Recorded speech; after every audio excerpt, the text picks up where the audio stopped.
kwa hekima.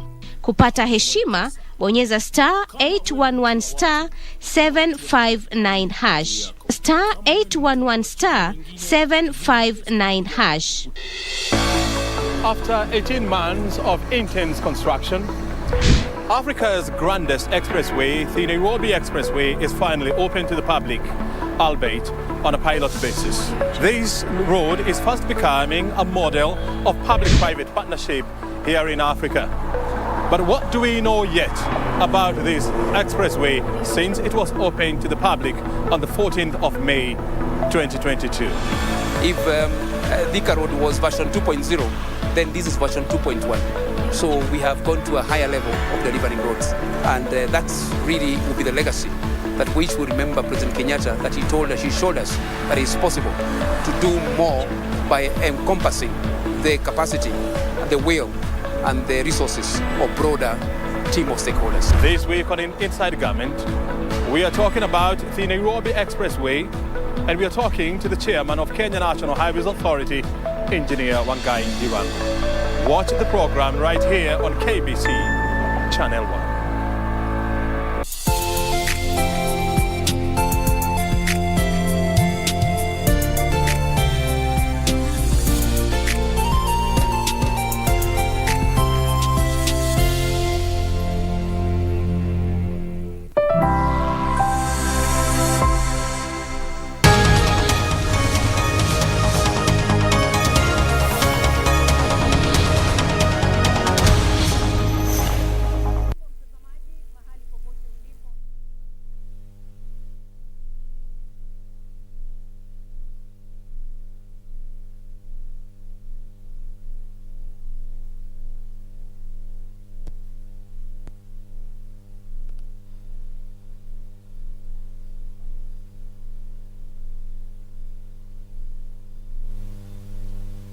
Good afternoon to you and welcome to this live broadcast of the Senate. This being the last sitting of the Senate under the 6th session before the House adjourns synodically after today's sitting. This broadcast is brought to you courtesy of the collaboration between the Kenya Broadcasting Corporation and the Parliamentary Broadcasting Unit. My name is Gladys Mungai, and I'll be taking you through the highlights in the order of business this afternoon, being another paper with full entry. The Vice Chairperson, Procedure and Rules Committee, will be moving a motion, and the motion in question is the adoption of the 4th report of the Procedure and Rules Committee on the review of the standing orders of the House.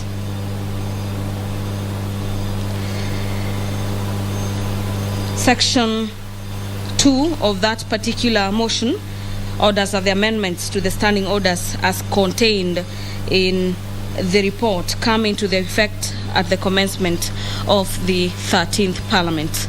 The County Government's Additional Allocation Bill, a bill from the Senate by the Chairperson Standing Committee on Matters Finance and Budget, is a bill that has been given priority during this afternoon sitting.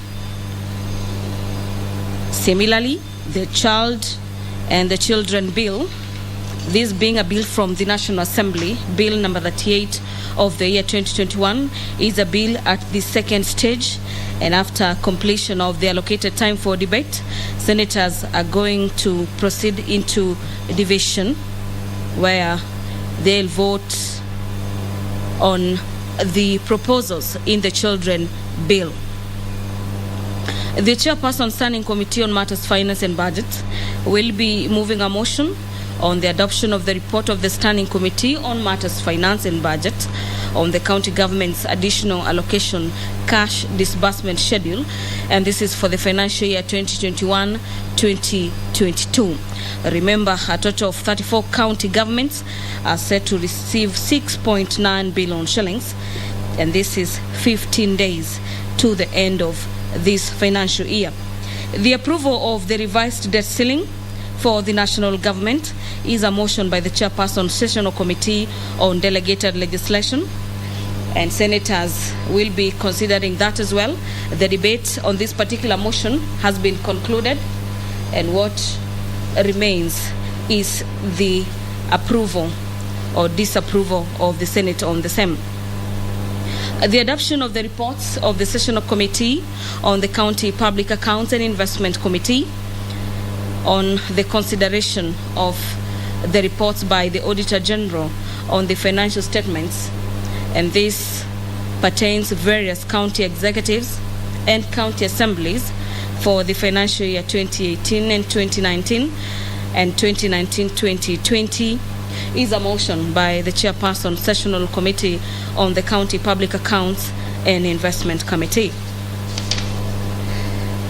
The Senator for Machakos County, Senator Agnes Kavindu, will pursuant to Standing Orders 48, subsection 1, be seeking a statement from the Standing Committee on Matters Devolution and Intergovernmental Relations, and the statement regards fire incidences in Machakos County. The Senate Leader of Majority, Honorable Pogisio, is pursuant to Standing Orders 5.2 subsection 1, expected to make a statement on the business of the Senate.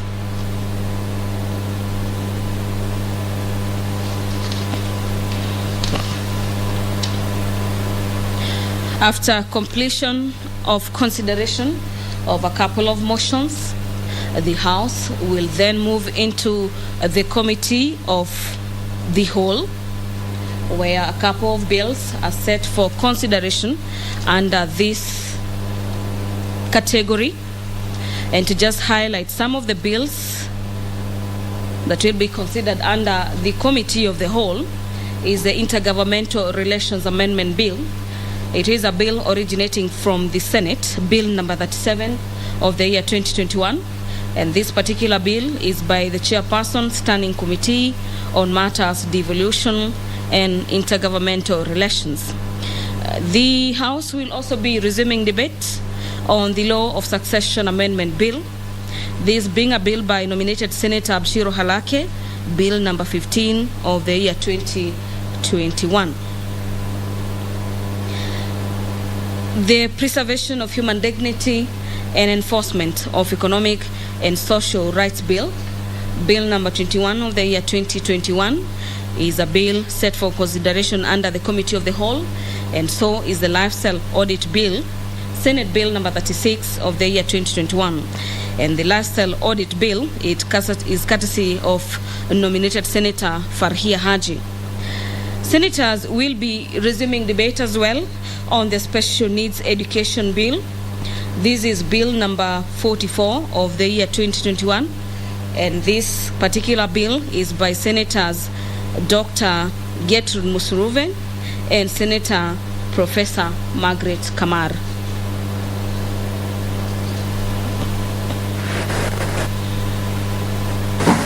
House is also set to consider a bill from the National Assembly, the Circle Societies Amendment Bill, Bill number 55 of the year 2021, the Sustainable Waste Management Bill, Bill number 22 of the year 2021, and finally the Sugar Bill.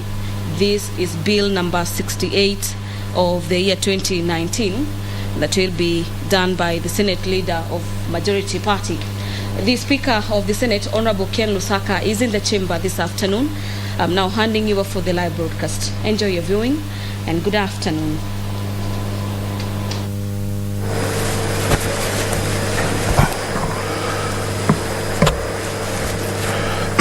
Let us pray. Almighty God, we beseech you to behold with your abundant favor and blessings us, your servants, whom you have been pleased to call to leadership positions in this republic. We seek guidance to treat and consider all matters that shall come under our deliberation in so just and faithful a manner as to advance the peace, prosperity, and welfare of our country and of those whose interests you have committed to our charge. Amen.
Order number 1, administration of oath. Order number 2, communication from the chair. Order number 3, messages. Order number 4, petitions. The leader of majority.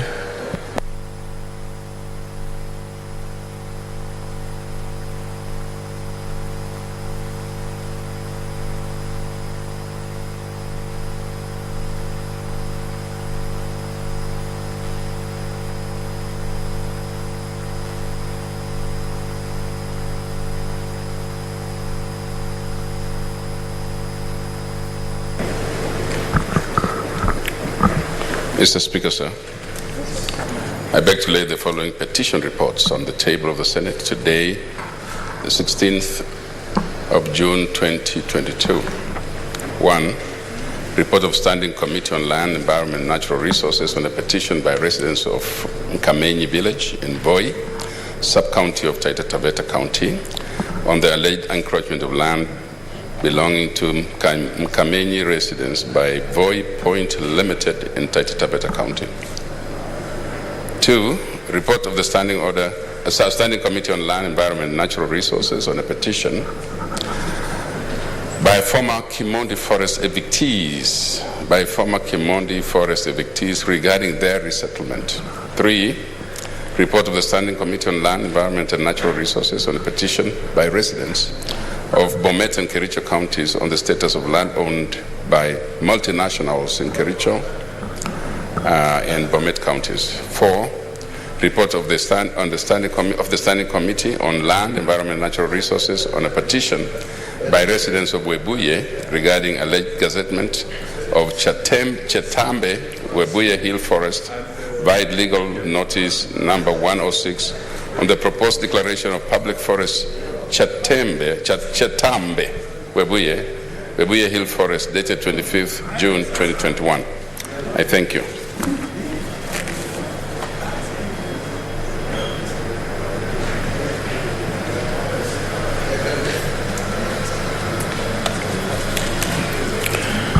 Mr. Speaker, I beg to lay the following petition report on the table of the Senate today, the 16th June 2022.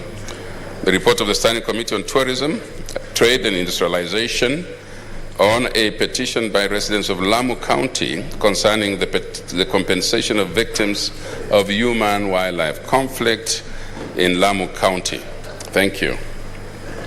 Also, Mr. Speaker, sir, I beg to lay the following papers on the table of the Senate today, 16th June 2022.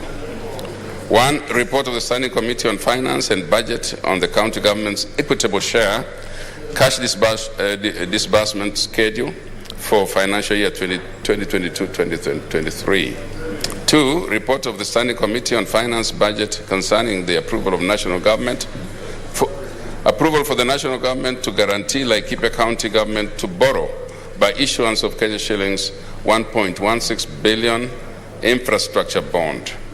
3. Report of the Standing Committee on Finance and Budget on the efficacy of the Integrated Financial Management Information Systems, IFMIS, and its application in disbursement of funds. Thank you. Thank you, Speaker.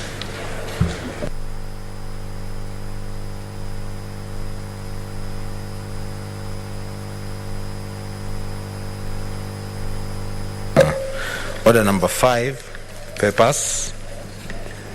Order number 6, notices of motion. Leader.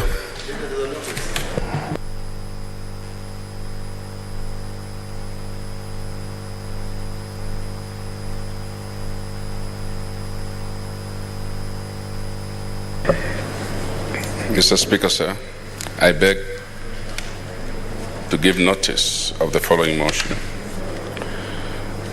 Adoption of the report of the Standing Committee on Finance and Budget on the county government's cash disbursement equitable share schedule for the financial year 2022-2023, and approval of the county government's cash disbursement equitable share schedule for the financial year 2022-2023. Thank you.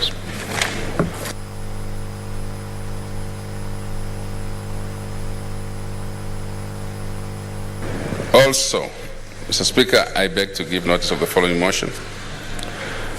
Sorry, Mr. Speaker, I'm sorry, I have to give that notice again. I'm sorry, Speaker, I have to repeat. Yes, the first one, that, Mr. Speaker, sir, I beg to give notice of the following motion.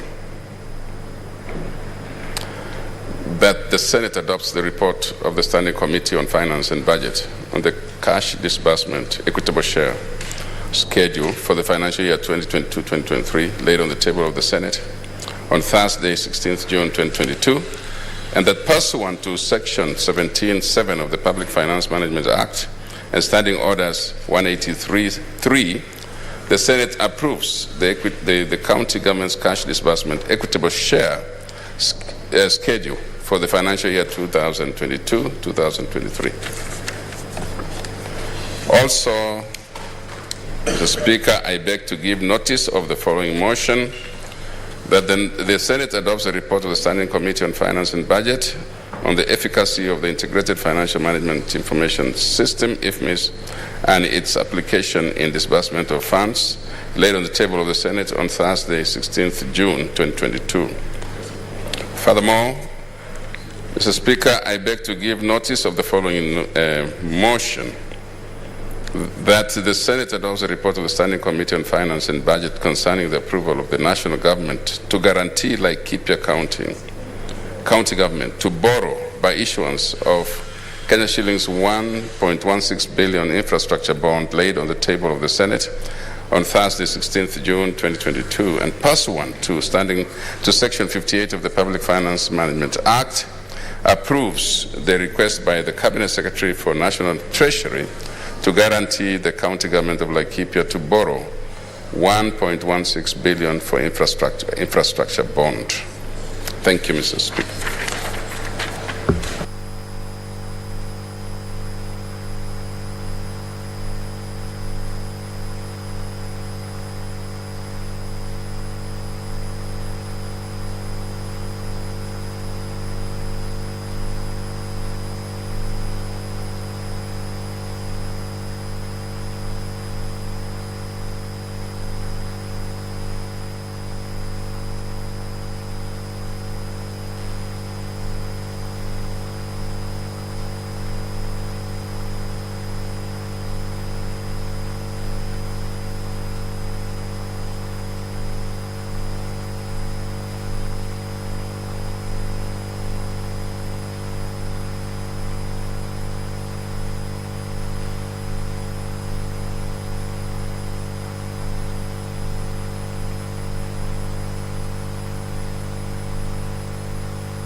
Okay, order.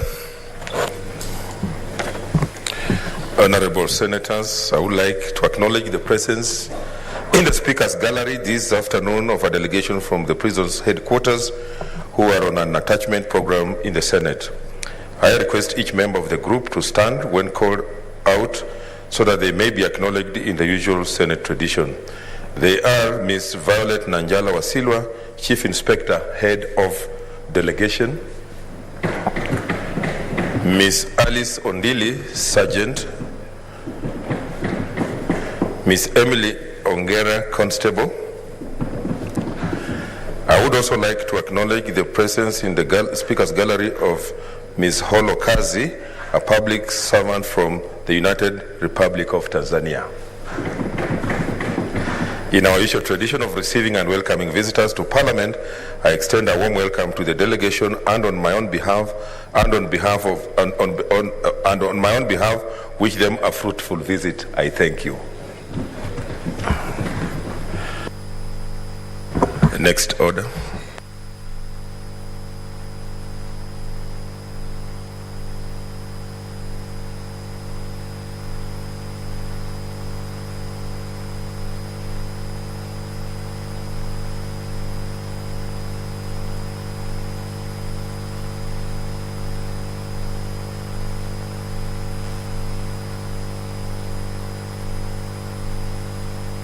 Okay, Honorable Senator Wako, take your seat.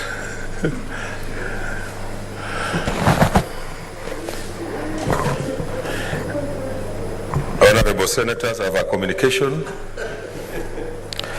on the adjournment of the Senate Synodi.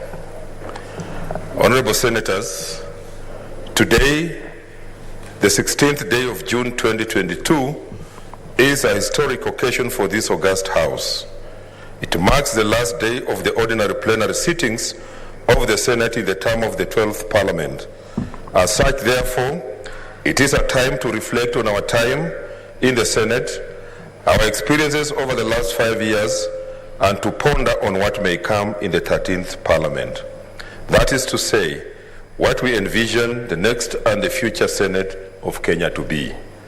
Honorable Senators, the term of the Third Senate in the history of the Republic commenced on 31st August 2017, pursuant to the President's notification under Article 126(2) of the Constitution, upon which each of you took an oath or affirmation of office pursuant to Article 74 of the Constitution. In the oath or affirmation of office, we are all committed to bear true faith and allegiance to the people and the Republic of Kenya, obey, respect, uphold, preserve, protect, and defend the Constitution, and to faithfully and conscientiously discharge our mandate. In spite of the odds that we faced as a House of Parliament, we have largely held true to this oath or affirmation in our collective and individual capacities.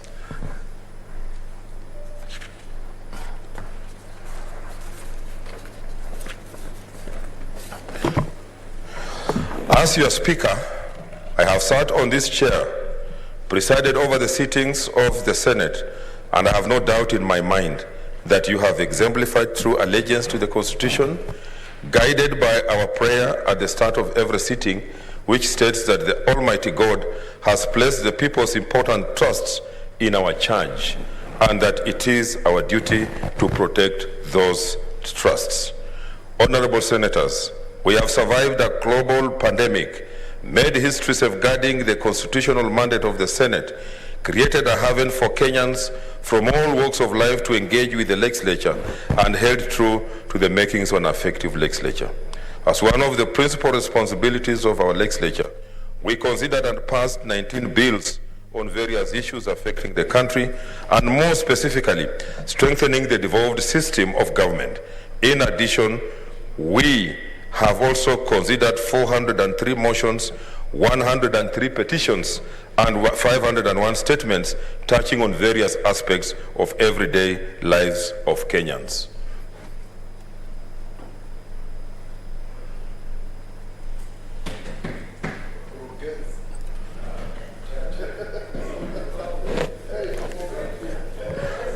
Honorable Senators, in executing our oversight and representation role, The Senate undertook various inquiries. Some of the most notable ones include: 1, protecting Kenya workers in the Middle East; 2, assessment and monitoring of COVID-19 pandemic situation in Kenya; 3, the condition of correctional facilities in the country; 4, the challenges facing the tea sector that culminated in the enactment of the Tea Act in 2020; 5, the status of early childhood development education ECDE in the counties and the plight of ECD teachers; 6, consideration and approval of Nakuru municipality to a city; 7, the state of mobile network connectivity in undeserved parts of the country through the Universal Service Fund and financing thereof through the phase 1 and 2; 8, the state of debt management in Kenya and effective use of IFMIS as a means of accountability; and 9, review of laws on the operations and management of circles. Further, the reports on various petitions on matters that directly affect Kenyans continue to strengthen the oversight mandate of the Senate. Members of the public continue to have confidence in the Senate to address their concerns, which is evidenced by the high number of petitions that were submitted from 2017 to 2022. A total of 114 petitions were submitted, out of which 102 were considered and concluded. This accounted for 70% of the total petitions submitted. However, the next House will need to re-examine and prioritize consideration of petitions within the given timelines under the standing orders and reduce backlog, as this is a cardinal constitutional requirement for Kenyans to exercise their rights. Another oversight tool that has been utilized to address everyday concern of Kenyans is statements. During the term of the 12th Parliament, there were a total of 231 statements made pursuant to Standing Order number 47-1, of which 67 were referred to respective standing committees for further consideration. 53 of these were concluded, and where necessary, reports thereon tabled. With respect to statements under Standing Order number 41-1, 576 were sought, out of which 448 were concluded and reported on. This accounted for 78% of the total statements filed. Honorable Senators, the Senate's ability to conduct itself in a sober and bipartisan manner was put to the test on many occasions, whenever it was called upon to mediate on a number of critical issues. It must be observed that in undertaking our mandate through the impeachment process, the Senate has mediated in conflicts and misunderstandings in the counties. This has ensured that whether the outcomes of the trial, the ultimate winner was a strengthened, developed structure. In the 12th Parliament, the Senate considered 5 impeachment motions. 3 of the impeachments were considered by way of investigation by a special committee with respect to Honorable Graham Samboja, Governor for Taita Taveta County, on 9th October 2019, Honorable Ann Mumbi Waiguru, Governor of Kirinyaga County, on 9th June 2022, and Honorable Mohammed Governor of Wajir County, on 27th April 2021. On the other hand, impeachment of Honorable Ferdinand Ndungu Waititu Babayao, the then Governor for Kiambu County, on 19th December 2019, and that one of Honorable Michael Mbuvi Songo,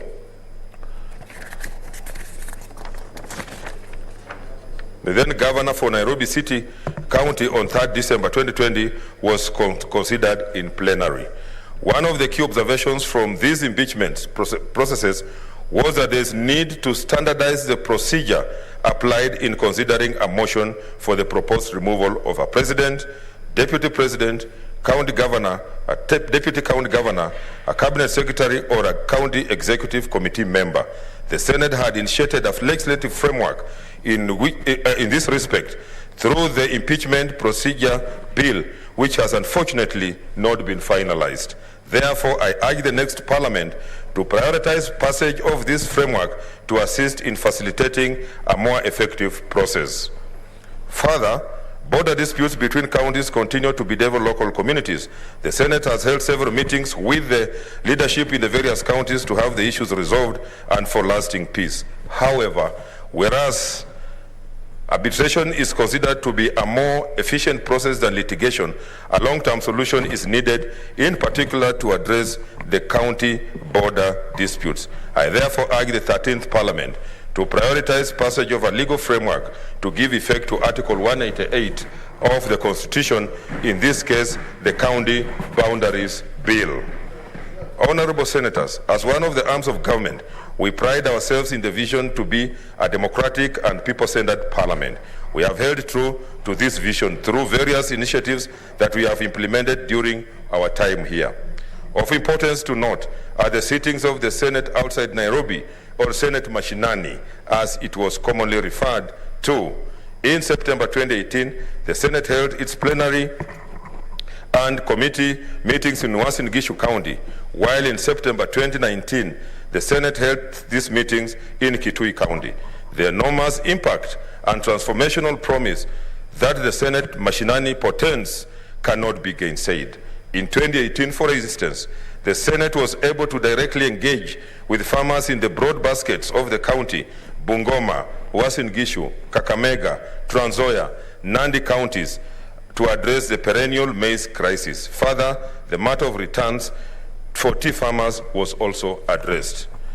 In the Kitui County experience in 2019, the Senate Mashinani made significant strides in addressing the plight of mung bean farmers and the conditions of correctional facilities in the country. The sittings outside Nairobi improved the visibility of the Senate and enhanced the public understanding of the Senate and Parliament in general. The COVID-19 pandemic curtailed our efforts at implementing other sittings outside Nairobi in 2020 and in 2021, but we envisage that in the years to come, the Senate will continue with this new tradition that not only enhances the oversight and legislative mandate of the Senate,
Parliamentary Service Commission. Indeed, even within the confines of the Constitution, as it now stands, the next Senate must properly construe and utilize Article 127(2)(c) to ensure that the Senate has the same number of commissioners in the Parliamentary Service Commission as the National Assembly.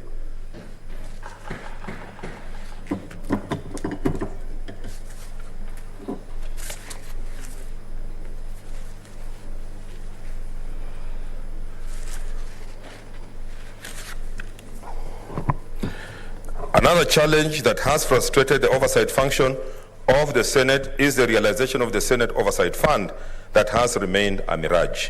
I urge the next Senate to make concerted efforts and expedite this and the other foresaid issues in its first year in office as a matter of urgency.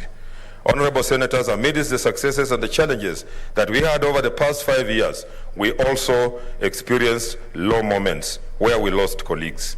These are the then Senator for Migori County, the late Senator Ben Oloch Okello, the then Senator for Machakos County, the late Senator Boniface Mutinda Kabaka, and the then Senator for Garissa County, the late Senator Mohammed Yusuf Haji EGH, and nominated Senator representing the youth, the late Senator Victor Parengei. We salute these gallant legislators for their services to the people of Kenya, and although they may not be here with us, their legislative footprint and the camaraderie we shared will forever be remembered in the history of the Senate. On a sad note too, during this term, we mourned the passing on of the second and third President of the Republic of Kenya, His Excellency the late Daniel Toroitich Arap Moi, CGH, on 4th February 2020, and His Excellency the late Emilio Mwai Kibaki, CGH, on 22nd April 2022, respectively, who also served as long-term members of Parliament. The two former presidents lay in state in Parliament for 3 days, and on the third day, Parliament bade them farewell after having eulogized them as a last parliamentary honor. In eulogizing the two former presidents, the Senate noted with appreciation their vision and steadfast service to the country that will endure for generations to come. The eulogy messages contained in the respective motions were presented to the families of the late presidents.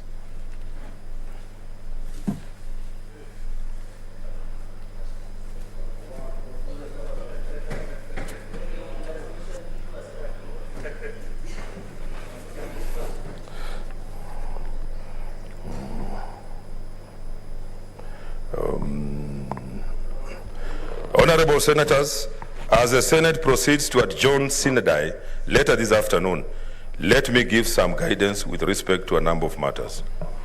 Regarding the question of what emoluments and benefits Senators will be entitled to on completion of their term, and when and how these are to be paid, the clerk of the Senate has prepared a detailed circular that will be shared with Senators.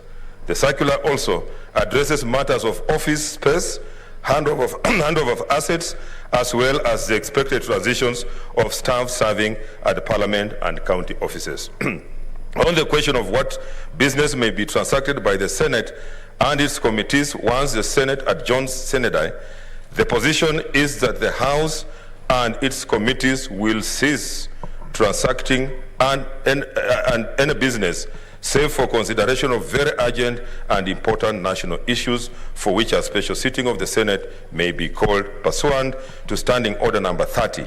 Accordingly, therefore, the sittings of the plenary and all committees stand suspended at the rise of the Senate today.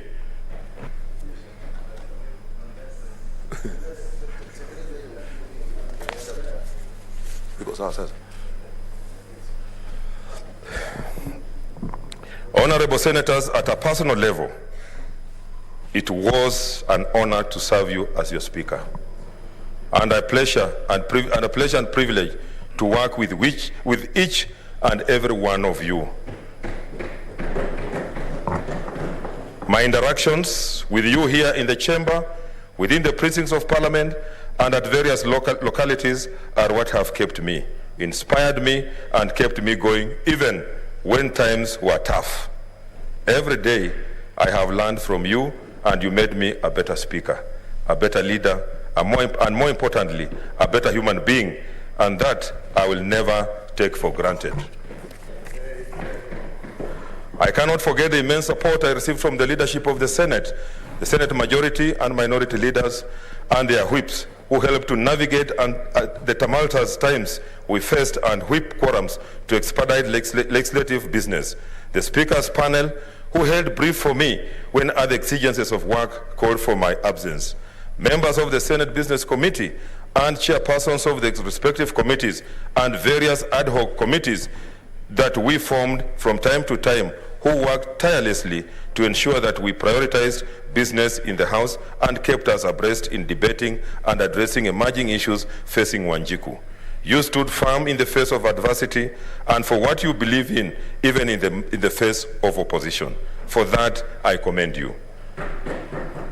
The respective competencies and strengths that you brought to the table created the milestones that we are celebrating today and that will be enjoyed for years to come. And for that, I thank you.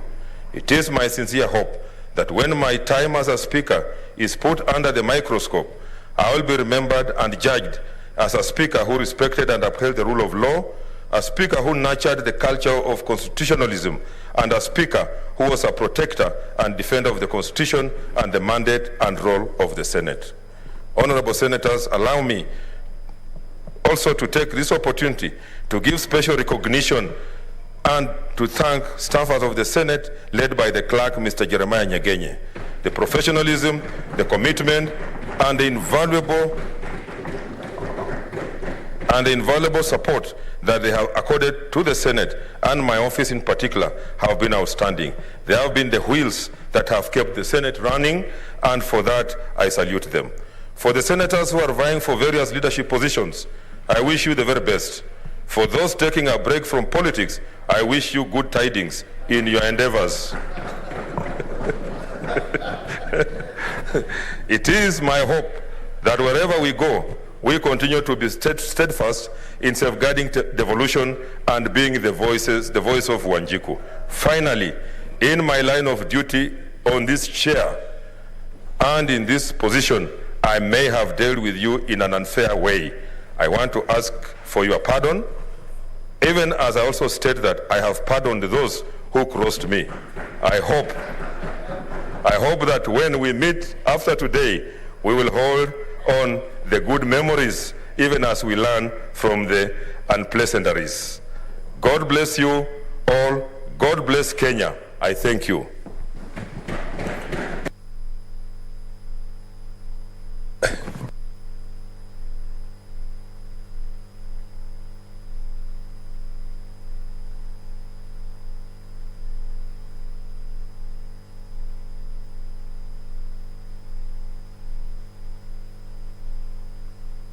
Honorable Senators, let me make this clear. There will be a motion on Saturday. So I have, since I don't contribute at that time, that's why I've given my communication. But you will have an opportunity to contribute later. Yes, Senator Ledama.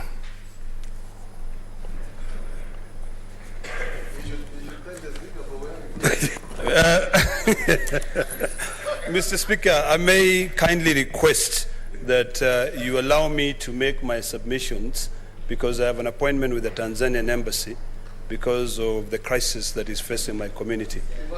So I really would like to request that you allow me at this particular time because we have a big crisis that is happening. And to begin with, Mr. Speaker, I'm just waiting for him to get comfortable. Relax, you're not the Speaker. I've not given you. Mr. Speaker, please, kindly. I'll be very brief, about 5 minutes. Sawa. We nyamaza, kwani wewe nani wewe? Minyola gatwa. Just 5 minutes. Okay. Okay. Thank you. Since this is the last day, I will allow you, but we'll still need your vote later on. No, I will. Yeah. Let me begin by thanking you, Mr. Speaker, sir. And today is a very special occasion because I've sat here for quite a long time and spoken to the public more than 3,800 times when you look at the handset. And today, Mr. Speaker, I'm happy to see you wearing your full regalia, which is something which is very good. And on that note, let me thank you for respecting culture and allowing me to be able to stand here fully to represent my culture, the great people of Maasai. And this demonstrates, Mr. Speaker, your commitment to appreciating the diversity that exists in this country. Mr. Speaker, on the 31st of August 2017, when I stood right next to you on your right-hand side and I took the oath of office, I swore to defend the Constitution, and I believe that my time in the last 5 years has demonstrated that keenly, that I stood and I gave nothing but hard sweat and blood in defending the Constitution and also fighting for the rights of my people. Mr. Speaker, when I was listening to you give your communication, a few things hit me hard, and there are things that I hope that the future parliaments will be able to always put up front. Number one is the issue of revenue allocation to our counties. Mr. Speaker, I know very well that devolution is still very young, but our counties need money. We spent 13 sittings here, all fighting so that we can be able to send money to our counties. And I think of the biggest achievement that we've had in this parliament, that will go down as one that we will always be remembered. And Mr. Speaker, I thank you for being very patient with us. It was a very emotional period because everyone, of course, had their own views, others wanting money to be divided based on the size of the population, others wanting money to be divided because of the size of the land that their people occupy. Mr. Speaker, the other very important thing that I will always remember is that when I stood next to you, one of the things that, and I remember in my maiden speech, I committed to ensure that we liberate the Mau forest. And I'm happy that during my time as a senator, I fought so hard to ensure that we preserve our environment and to make sure that at least we continue respecting dignity of the people who live there. Mr. Speaker, I know that was very emotional, and I can see some of my colleagues nodding, and maybe I've given them beef so that they can be able to hit me back, but it's something that I'm very proud of. I'm proud that at least during my term as a senator, and if God is kind enough to be able to allow the people of Narok to vote me back, it is something that I shall continue to ensure that we continue preserving our forests. Because today, Mr. Speaker, the people of Transmara district, either Transmara West or Transmara East, enjoy beautiful rainfalls, and that is all courtesy of the work that we did, or the work that I did, to ensure that we protect the Mau forest. Mr. Speaker, victory is the only thing that all of us were looking for here. And I know that when we are going into the elections in the next few months, or rather in the next few days, all sides will be fighting for victory. I hope that Kenyans will be kind to be able to give His Excellency Raila Amolo Odinga an opportunity to be able to lead this country and to give us an opportunity to be able to take this country into greater heights. Mr. Speaker, as I listen to you, you reminiscent the time when we sat here looking at you with bad eyes. I remember certain comments that we made which may not be very pleasant, and I hope that you too will have it in your heart to forgive us. I remember I said very nasty things to you, Mr. Speaker, and I remember one day you sent me a text and you said, I am human. Mr. Speaker, I'd like to request that you forgive me for that moment, because it is out of my commitment. When I swore to defend the Constitution of Kenya, I also swore to be able to fight for freedoms and liberties of our people. Mr. Speaker, during this period, when I served as the second senator of Narok County, there are things that I wish I would have been able to do for my people, to be able to ensure that I oversight 100% of all the resources which are deposited in the county revenue fund. But because of the challenges that we've had, it has become very difficult for Senate to oversight on on-source revenue. I too do hope that in future that Senate can be able to be empowered so that it can oversight 100% of all the resources that are consumed in the county governments. It becomes a big challenge, and I think it is imperative that we are able to differentiate, or rather, we're able to put together the resources that are collected from our counties and the resources that we send from the national government all the way to the counties. The way they stand, the role of the county assembly, the role of the MCAs versus the role of the senators is something that needs to be completely clarified so that even people in our counties can be able to understand where our mandate starts and ends. Mr. Speaker, we had very interesting times. One was during the BBI debate. And one of the things that I hope that in future, the future Senates will continue defending Article 123 of the Constitution, which guarantees voting by delegation.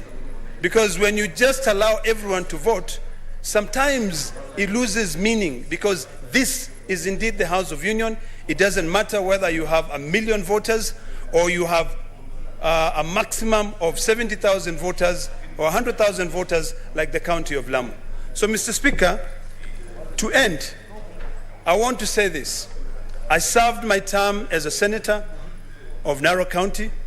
I fought my battles, some of them very painful. I ended up being arrested, Mr. Speaker, because of fighting for the rights of my people. And I want to state here categorically that I shall continue pointing out where people go wrong. In my last statement, which I submitted yesterday, and I hope that the Ministry of Petroleum and Mining can be able to look into those things that ails this country. We have people who do not believe in our sovereignty. We have people who do not own allegiance 100% in this country. And Mr. Speaker, it is something which is very disturbing, because in this government today, we have 2 principal secretaries who live in apartments. They have no homes. So on a weekend, they travel abroad, and you really would not expect them to be able to give it all to be able to protect this country. We have big challenges, Mr. Speaker. The challenge that we have is the challenge of petroleum. And that will continue going on. I hear that the government is now proposing to remove all the subsidies.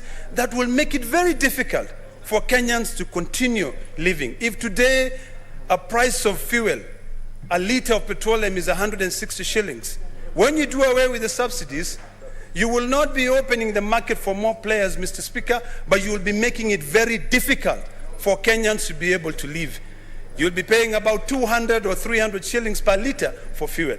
This is something which all of us, I would like to beseech all of us here to be able to continue fighting, whether we're in this office, whether we're in this Senate or not, to continue fighting for a better life for our people, because we shall be judged by the good things that we do to defend the freedoms and liberties of our constituents. Mr. Speaker, as I wind up, I want to thank all my colleagues, particularly the most annoying ones, like my good friend, Senator Mtula Kilonzo. I love the fact that the way he was annoying, we were still able to get along. We worked very well. He said some very good things and some nasty things about everyone. But at least for him, we could get along. The other most disturbing and annoying was Senator Cherargei. I will always remember him, because sometimes he becomes cantankerous. He talks about things and sometimes even trying to overthrow some of your rulings, Mr. Speaker. As I stand here today, I will always remember you, and I hope that God will be kind enough to allow us to come back to serve Kenyans in this house, so that we can ensure that Senate is respected. We fought so hard, Mr. Speaker, and we thank you for standing firm. I know it was tough. I know most of the times I could sit there, and I was not sitting so far from you, I could see you sweating. You know, when you're getting phone calls from every corner and us coming there and telling you this is the right way to do it. But we thank you and we'll miss you. And I hope that Kenyans and the people of Narok will give me a second chance to be able to serve them as their senator. God bless you and God bless Kenya. Thank you, Mr. Speaker. Thank you, Senator Olekina. Honorable Senators, I would want to rearrange the order paper for the convenience of the House. I'd therefore like us to deal with order number 14, 15, and 16. Clerk. Order number 14, motion.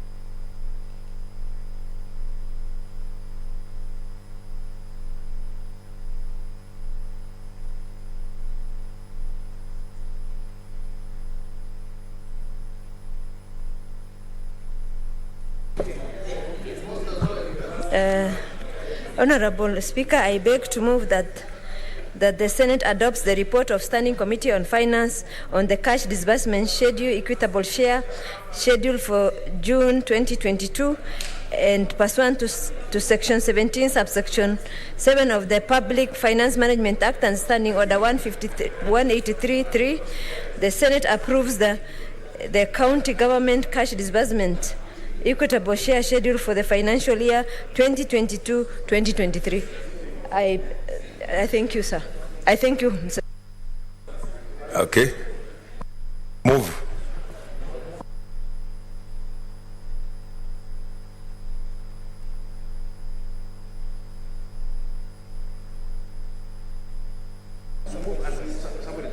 No, it's okay.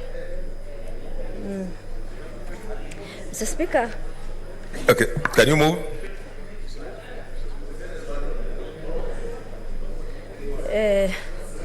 Mr. Speaker, the county government cash disbursement schedule is submitted to the Senate by the National Treasury pursuant to Section 17 of the Financial Management Act 2012. The purpose of the schedule is for ensuring timely monthly transfer of funds from the consolidated fund to the respective county revenue funds. The schedule is meant to move as a guide and facilitate a predictable flow of county funds. This enables the county government to undertake critical functions in delivery of service to the citizens. The schedule is further meant to facilitate implementation of Article 219 of the Constitution. Let's order. Let's consult in low tones. I know it's it provides that the county's share of revenue raised by the national government shall be transferred to the county government without undue delay and without deduction, except when the transfer has been stopped under Section 225 on the stoppage of funds for material breaches. Mr. Speaker, sir, following the enactment of the County Allocation of Revenue Act 2022, containing allocations of each county, the cash disbursement schedule for the financial year 2022-2023 was submitted to the Senate by the National Treasury on 14th of June 2022 for consideration. Mr. Speaker, the schedule was tabled in the House and committed to the Standing Committee on Finance pursuant to Standing Order 183.2 of the Senate Standing Order. Mr. Speaker, sir, considering the cash disbursement schedule at its sitting on 15th June 2022 and made several observations in regards to implementation of financial year 2021-2022 to the various county for Senate resolution.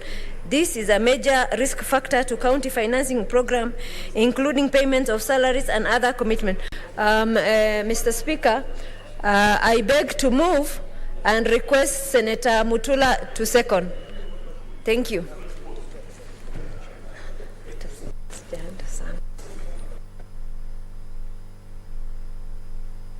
Thank you, Speaker. I rise to second the motion for the cash disbursement schedule.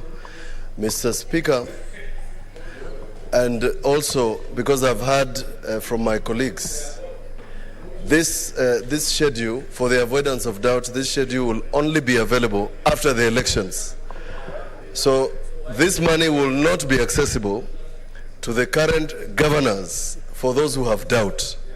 Treasury will only release after the election. So this is to ensure that after the elections on 9th of August 2022, the next county governments are not stuck immediately after the election, because it is contemplated under the law that services to the people of Kenya must continue even on 9th and 10th, 11th and 12th, immediately after the elections.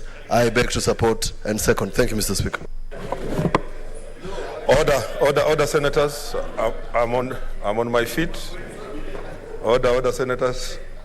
I propose the question, which is that the Senate adopts the report of the Standing Committee on Finance and Budget on the cash disbursement equitable share revenue scheduled for financial year 2022-2023 laid on the table of the Senate on Thursday, 16th June 2022, and that pursuant to Section 17.7 of the Public Finance Management Act and Standing Order 183.3, the Senate approves the county government's cash disbursement equitable share scheduled for financial year 2022-2023.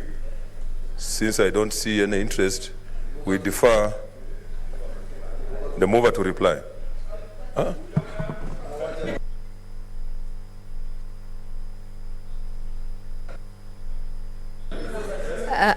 Honorable Speaker, I beg to reply. I defer putting the question to a later time. Next order. Order number 15, motion.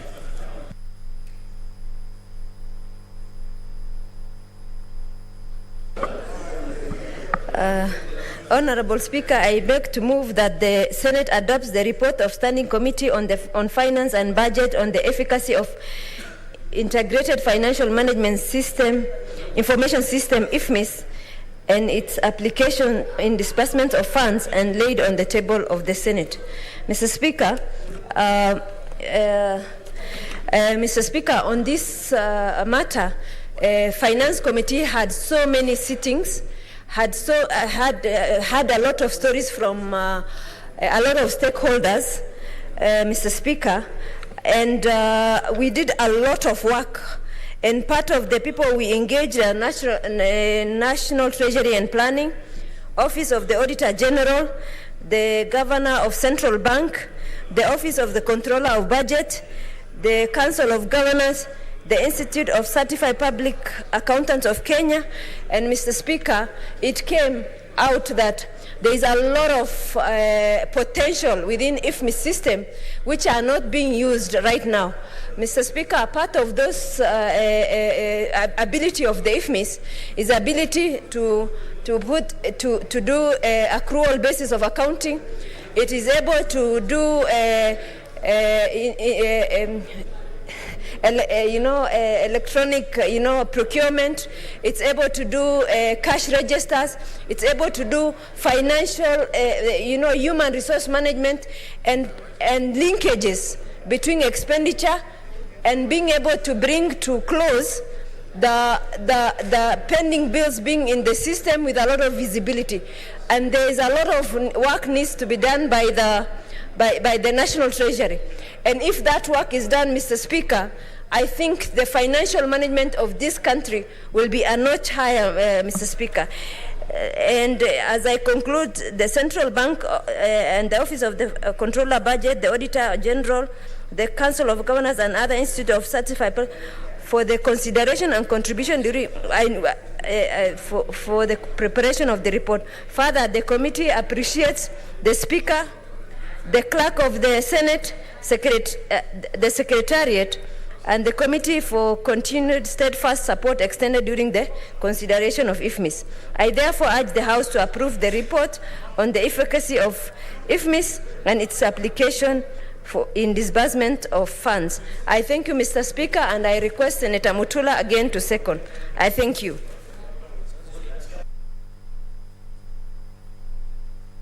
Thank you, Speaker. I rise to second the motion on IFMIS. It's unfortunate we are discussing it on the last day. The report has revealed many things that are happening in the financial system of importance to us, that IFMIS does not capture debt management. Of importance to us is admission by the Controller and Auditor General, the Controller of Budget and the Auditor General, that this system needs to be checked. This system appears also to be impeding the work of counties, Mr. Speaker, and we are glad to report that from the Finance Committee findings, Mr. Speaker, they have told us that there is an attempt to ensure that we have a better system. Overall, IFMIS has not worked. The intention of IFMIS has not assisted counties in any form. In fact, to our consternation, IFMIS has assisted people to pilfer money from the public coffers. Thank you, Mr. Speaker. I second. Order, senators. Take your seat. I'm on my feet. Senator Busia.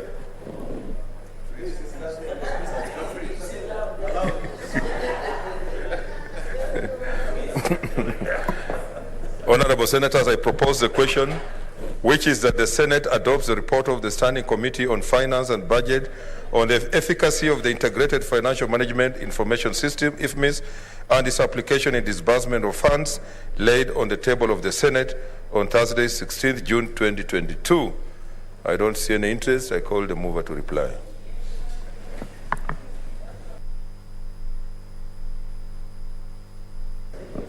Honorable Speaker, I beg to reply.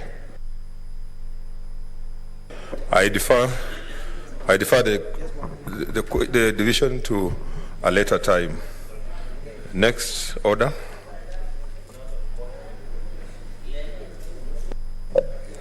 Order number 16, motion.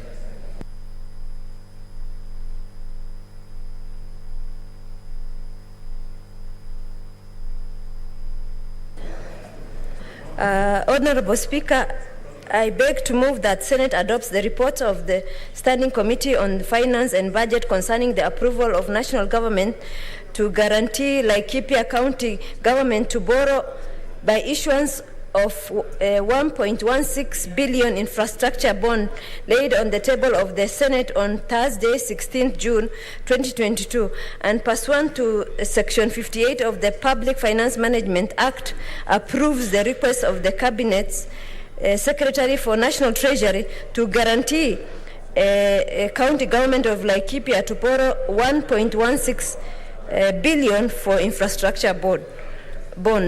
Mr. Speaker, Article 212 of the Constitution provides that county government may borrow a loan but approved by the respective county assembly. However, the loan must be guaranteed by the national government.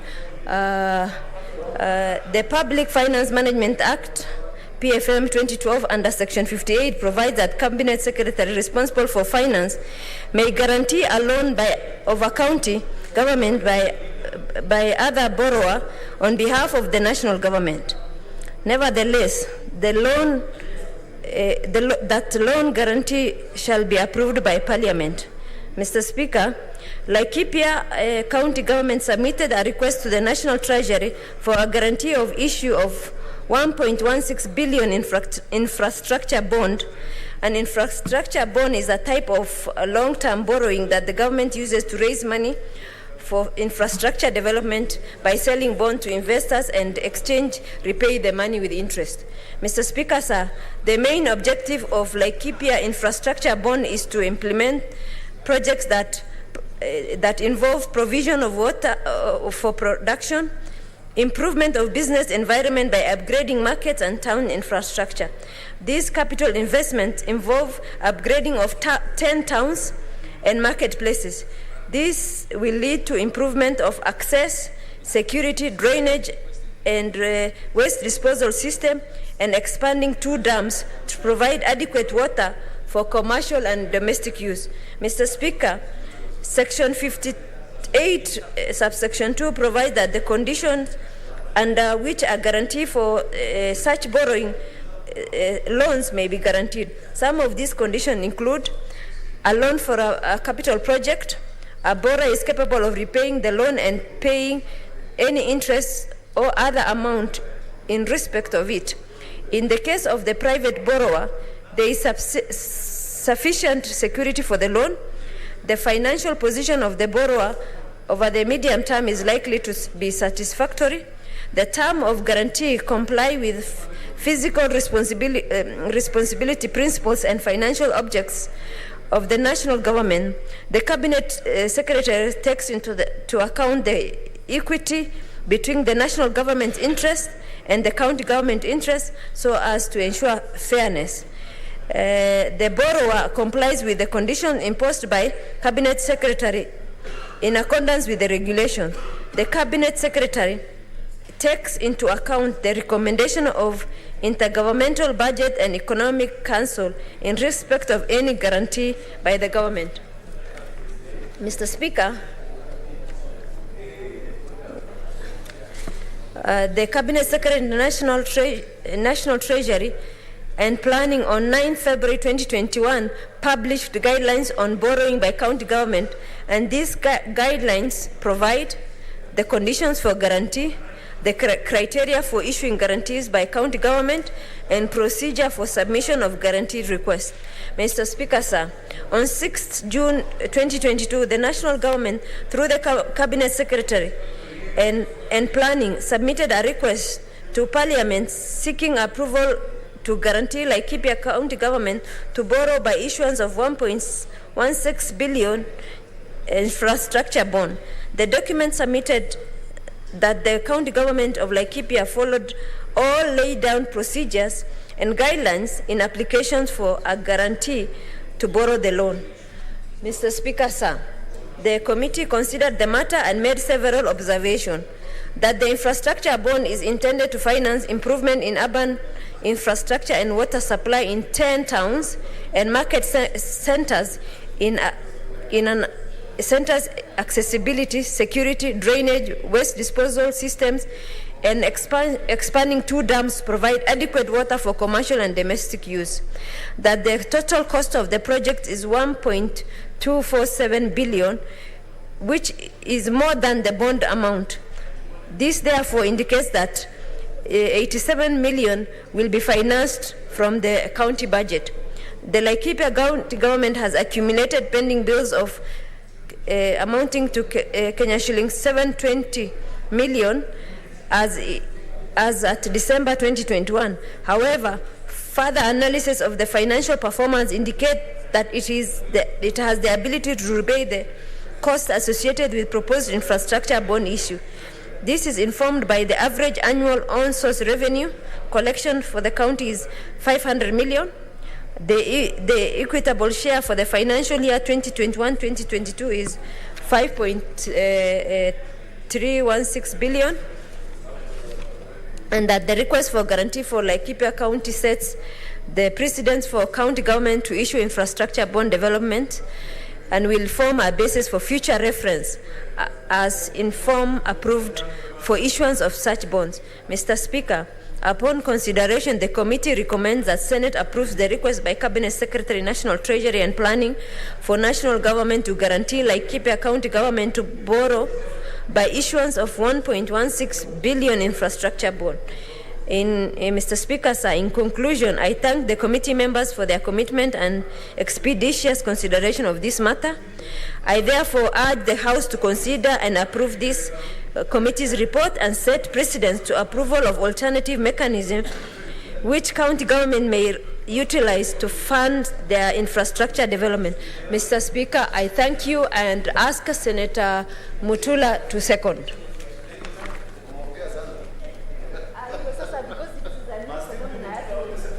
Yes, because you are not here.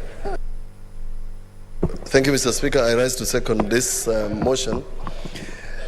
Mr. Speaker, allow me to say the following in regard to borrowing by county governments. One, that we have learned in the last 5 years that relying on national government to release funds has become a challenge.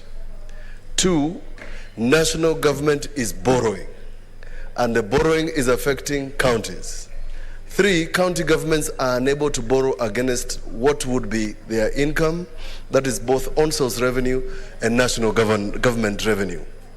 The flow is uneven, and county governments within the framework of national government guarantees and bonds under the Constitution can borrow. The last one, Mr. Speaker, that I would like to suggest to the next Senate, to the next Finance Committee, and I hope Senator Cheruiyot will sit in that committee. There is no reason why Central Bank of Kenya should not guarantee equitable share that is going to counties, and that money to be released to counties as a guarantee is given by Treasury, so that irrespective of collections by national government, the money that we have allocated to counties, which is a pittance in relation to the national government budget, can be released expeditiously as per the disbursement schedule. Mr. Speaker, Laikipia has demonstrated amongst counties some level of prudence. It's not the best, but some level of prudence. And therefore, Mr. Speaker, in supporting this, is just setting precedent so that the next county governments within the framework that is in the national legislation, Mr. Speaker, can now start doing infrastructure, can start doing roads, because with the infrastructure bonds they can borrow and they can do major infrastructure without being impeded by Treasury, which has become the largest impediment to devolution in Kenya. Mr. Speaker, I support. Thank you. Okay, order, senators, take your seats. Senator Wako, you're finding yourself in the same situation. Honorable senators, I propose a question which is that the Senate adopts the report of the Standing Committee on Finance and Budget concerning the approval of the national government to guarantee Laikipia County government to borrow by issuance of Kenya shillings 1.16 billion infrastructure bond laid on the table of the Senate on Thursday, 16th June 2022, and pursuant to Section 58 of the Public Finance Management Act, approves the request by the Cabinet Secretary for National Treasury to guarantee the county government of Laikipia to borrow 1.16 billion for infrastructure bond. Senator Cherargei.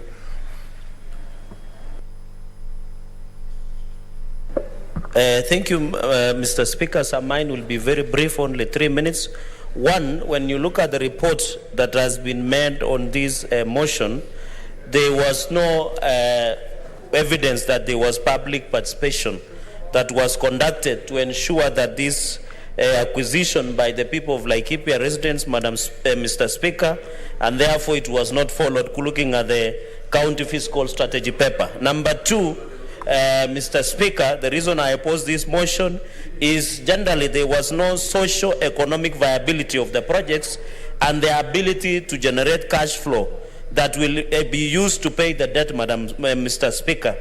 And therefore there is no socio-economic viability that was done, and telling us how the debt will be repaid. Number three, Mr. Speaker, is that there should be inter-economic Budget Council, IBEC, that is chaired by the President, the Deputy President, and there was no evidence, Mr. Speaker, of clearance or concurrence by the IBEC. And when you look at the dispatch from the Cabinet on 12th May 2022, there was no letter that was done by the IBEC, and therefore it brings the doubt and ability of approving this bond,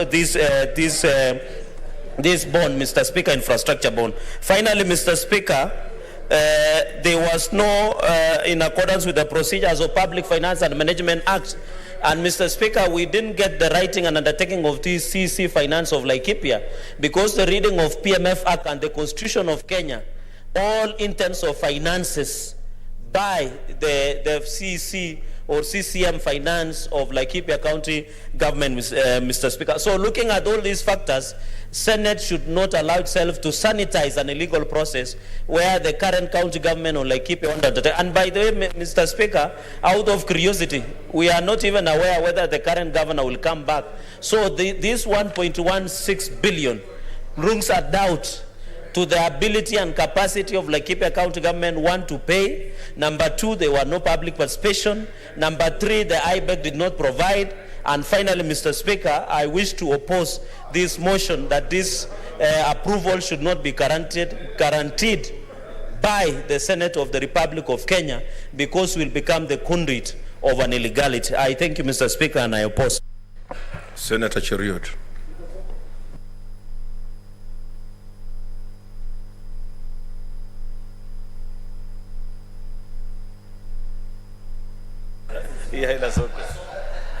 Mr. Speaker, I support this motion. Having served in the Budget and Finance Committee, I have seen the struggle of many counties. This is something that we've agonized over, I think, for the last 2 sessions of Senate, trying to see a way through which county governments can bridge the gap between funds being budgeted, which is one thing altogether, completely separate, to those the same funds being available for counties to use. However, Mr. Speaker, the only question that we have not been able to resolve, and which maybe Senator Kinyua will need to address us and the rest of colleague senators, is whether you want to allow only 1 out of the 47 counties as a test, because this will be the first of its kind, to borrow and then see the amount of interest that will be generated and passed over to the residents of Laikipia County, or we prefer a different model where CBK, for example, or Treasury sends to this House regulations on borrowing by county governments, such that it stipulates even what is a percentage through which you can borrow, because at the end of the day, it boils down to the interest, because as defenders of devolution, it will be in our best interest to ensure that when a county governments borrow, they first of all borrow from a financially sound institution that doesn't overcharge the citizens of that particular county. And therefore, Senator Kinyua will be best placed to tell us whether in Laikipia they are willing to take the first risk on behalf of the rest of the country, so that the rest of the counties begin to learn and say, if you want to borrow, say, the 1.6 billion, you know whether subsequently the rest of you want to be the guinea pigs actually in this particular process, Mr. Speaker.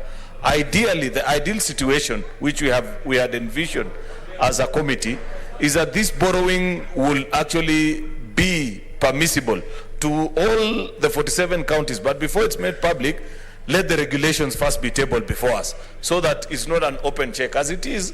Maybe today, Laikipia will borrow at 12% interest. Tomorrow, Kisumu will come and borrow at 18 or 20% interest.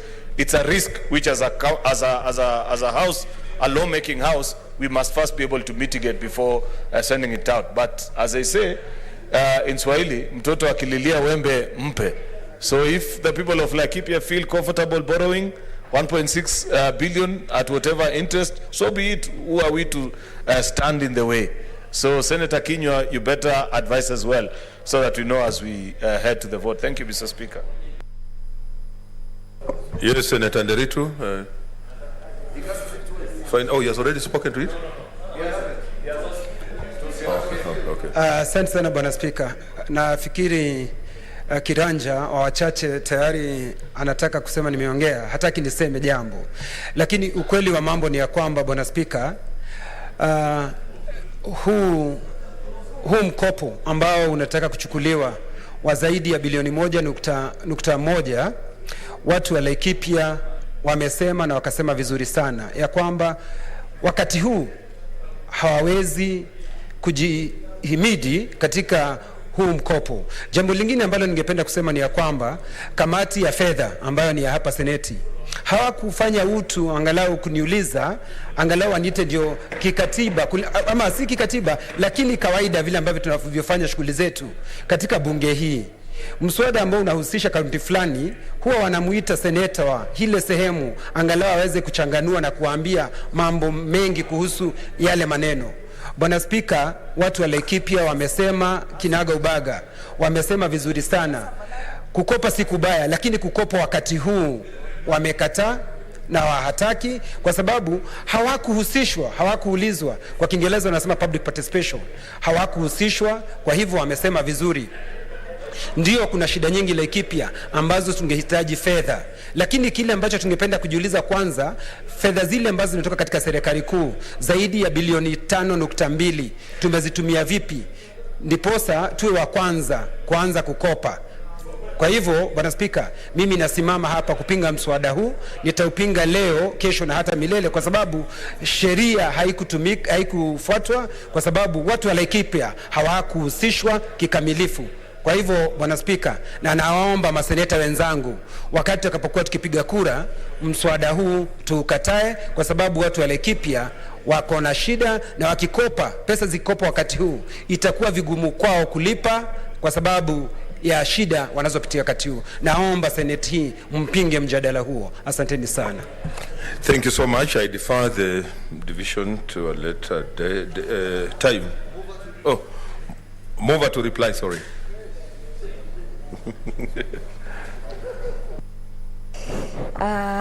Thank you, Mr. Speaker, for giving me the opportunity to reply.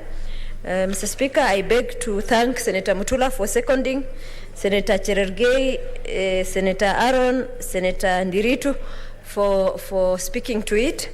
Mr. Speaker, according to the data provided to the Finance Committee, we were informed that they have their own source revenue of 500 million annually. And if I do my mathematics, they should be able to pay that loan just with their own source revenue within 2.5 years maximum. And they still have 1.136 left to still give.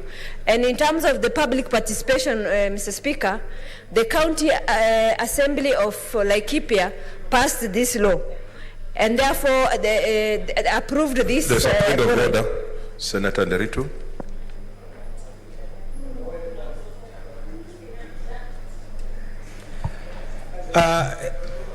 Ni kweli Bwana Spika ya kwamba vile ambavyo kiranja walio wengi anavyosema ya kwamba kuna pesa ambazo ushuru ambao unaokotwa Laikipia ambao ameutaja, lakini Bwana Spika, ushuru huo umekuwa ukifinya watu wa Laikipia, hawapumui. Ni kama lile goti ambalo lilikuwa limewekewa yule jamaa wa kutoka pale Freud, ni kama lilo goti. Sisi tunasema hatupumui, bado goti linawekwa, hatupumui. Kwa hivyo hata japokuwa anasema kuna ule ushuru huo umetugandamiza zaidi, na alafu kunasemekana ya kwamba tutachukua tena hii loan.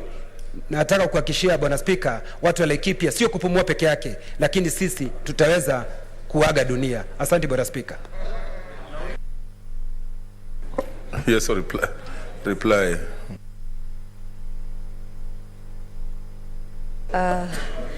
Thank you, Mr. Speaker. I wish to reply and rise pursuant to Standing Order 61.3 to request that you defer the putting of the question to later. Thank you.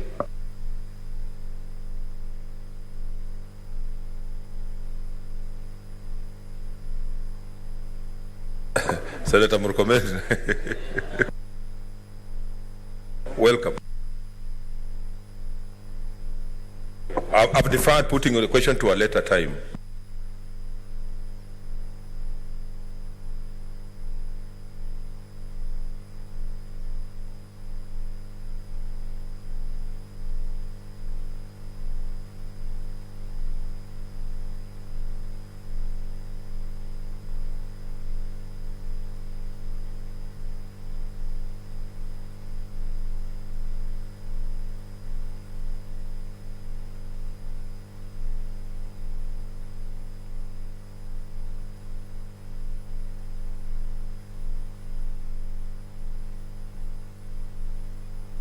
Okay, order, senators. I want to pay your attention. We are going to do order number 9, 10. We're going to ring the bell. But I ask you to hang around, because after that we'll then do 11, 12, 13, 14, and up to 16. So the bell will be rung for 5 minutes.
5 minutes.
The Speaker of the Senate, Honorable Ken Lusaka, has ordered for the division bell to be rung,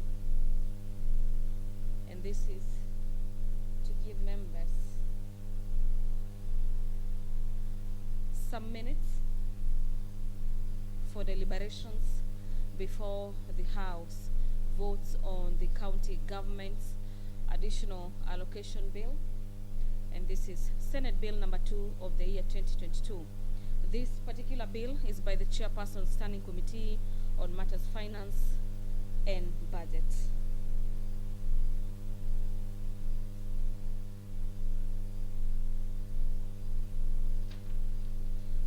A look at the order paper this afternoon pertaining the county government's additional bill is that the Chairperson of the Standing Committee on Matters Finance and Budget has moved amendments to the county government's additional allocation bill. Remember, this is a bill from the Senate, Bill number 2 of the year 2022. A total of 6 new clauses have been introduced into the bill, and so senators will be voting on the new amendments into the bill.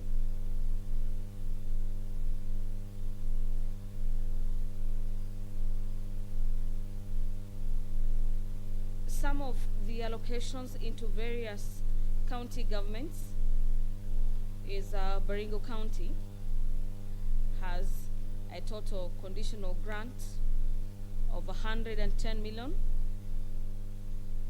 Taita Taveta County has been allocated 110 million shillings as well. Tana River County 214, Tharaka Nithi County 213, Trans Nzoia County 110, and a majority of the 47 counties are set to receive an average of 110 million shillings, this being additional allocations from the proceeds of loans or grants from the national government as well as development partners. This is also the last day of the Senate. After today's sitting, the House will be adjourning sine die. We have witnessed speeches from members of the Senate in regards to how the 6th session has been. There was a communication from the Speaker in regards to the adjournment of the Senate sine die.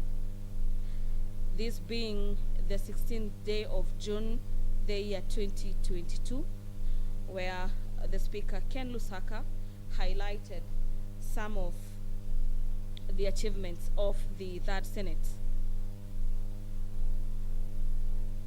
Under paragraph 5, the Speaker says, in executing of the Senate mandate and representation role, the Senate undertook various inquiries, and some of the most notable ones include protecting Kenyans in the Middle East, The Senate also got time to assess and monitor the COVID-19 pandemic situation in Kenya, the condition of correlation facility in the country, the challenges facing the tea sector that culminated in the enactment of the Tea Act in 2020. Some of the issues that were also deliberated by the Senate is the status of early childhood development education, ECD, in the counties, and the plight of early childhood development teachers in the country. Another notable highlight of the Senate is the consideration and approval of the Nakuru municipality to a city, the state of mobile network connectivity in underserved parts of the country, and this is through the Universal Service Fund and financing thereof through Phase 1 and 2. The aspect of IFMIS is also another issue that the Senate has considered, and we've had senators deliberating on the successes of IFMIS in the 47 county governments.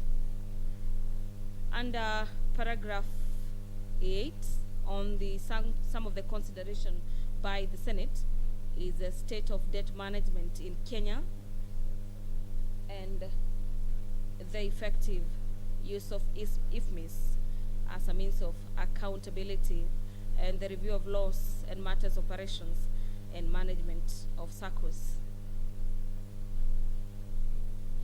The Senate has further considered under the 6th session the reports of various petitions on matters that directly affect Kenyans and continue to strengthen the oversight mandate of the Senate.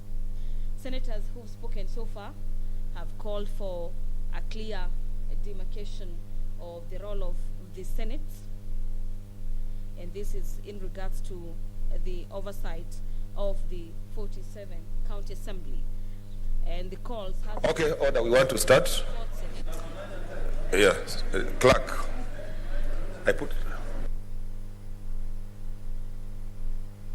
Okay, take your seats. Take your seats, senators. Leader of minority, take your seats. Take your seats.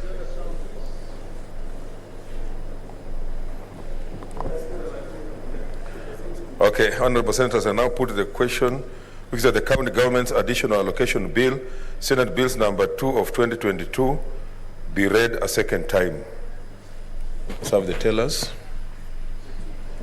The 2, okay. I also put the question that the Children Bill, National Assembly Bill number 38 of 2021, be read a second time. So, who are the tellers?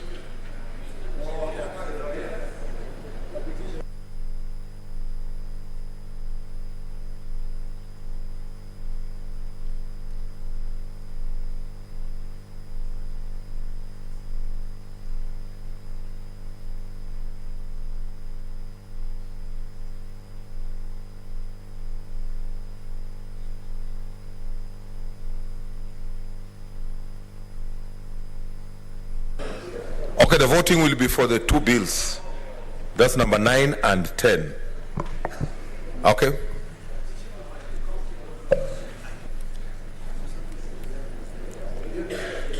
Senator Adan Dulo Fatuma. No. Senator Ali Abdullahi Ibrahim, Wajir County.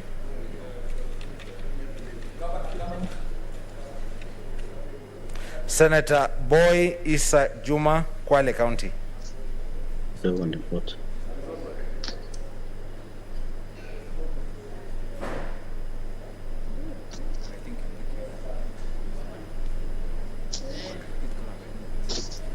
Senator Boy Isa Juma, Kwale County. Unmute, Senator. Unmute your mic.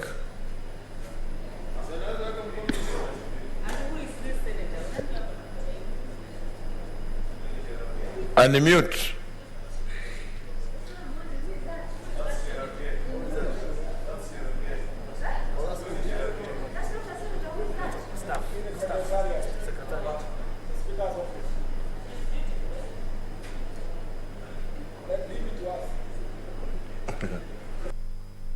Senator Ali Issa.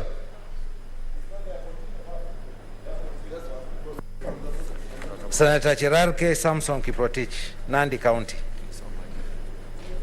Mr. Speaker, I vote yes for the two bills.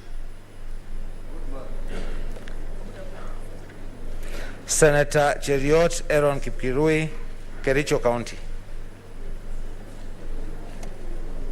Okay, Mike.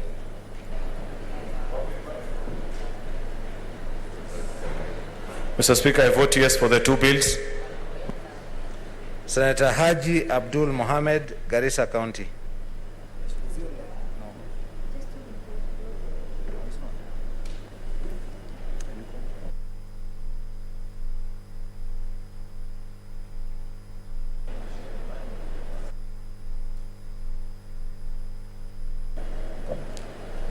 Senator Hargura Godana, Marsabit County.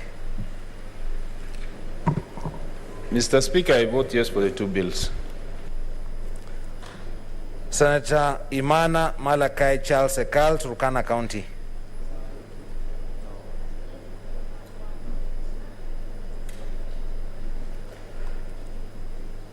Senator Kajwang Moses Otieno, Homa Bay County.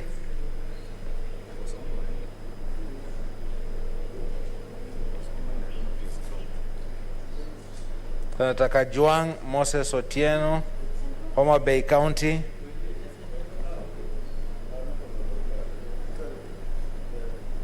Senator Kamar Margaret Jepkoech, Uasin Gishu County. I vote yes for the two, Mr. Speaker. Senator Kangata Irongo, Moranga County.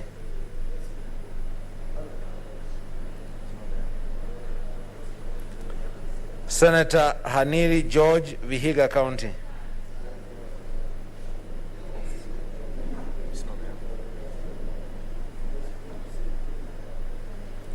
Senator Kibiru Charles Rubenson, Kirinyaga County.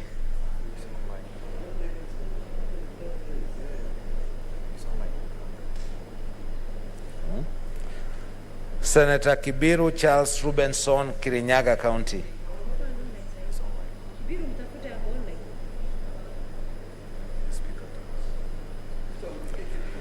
Senator Kihika Susan Wakarura, Nakuru County.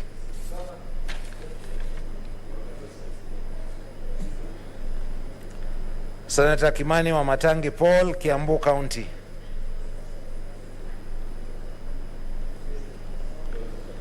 Senator Kindiki Kithure, Tharaka Nithi County.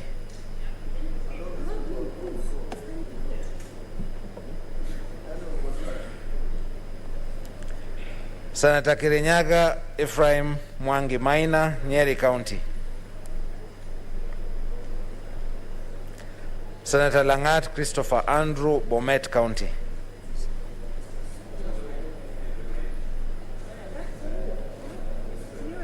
Give me the mic. Okay. Thank you. Mr. Speaker, I vote yes for the two bills. Senator Leleguel Tumbesi, Samburu County.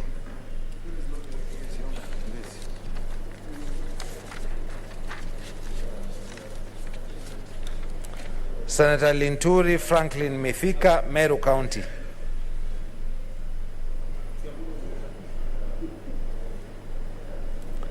Senator Loitiptip Anwar, Lamu County. Senator Mazayo Stewart Mwachiru, Kilifi County. I vote yes for the two bills.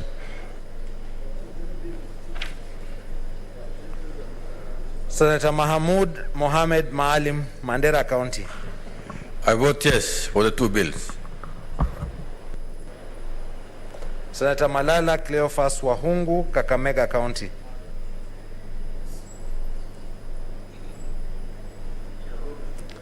Senator Mbito Michael Malinga, Trans Nzoia County. Mr. Speaker, I vote yes for the two bills. Senator Mbogo George Ochilo Ayako, Migori County.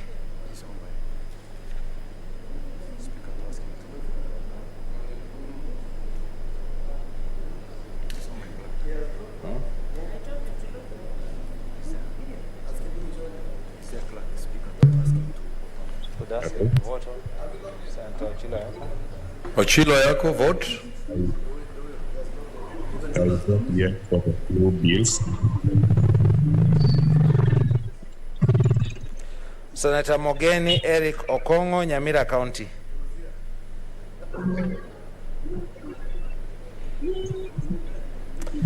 Senator Moi Gideon Kipsielei Towet, Baringo County.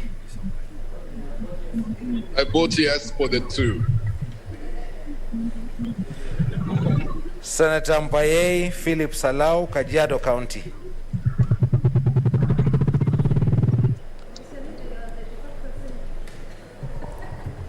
Senator Murkomen. I vote yes on behalf of Kajiado delegation. For the two. I vote yes for the two on behalf of Kajiado delegation. Senator Murkomen Onesimus Kipchumba, Elgeyo Marakwet County. Mr. Speaker, I vote yes for the business in the order paper 9. And Mr. Speaker, I vote yes in the business, the order paper 10. Number 10. Senator Mudhama Agnes Kavindu, Machakos County.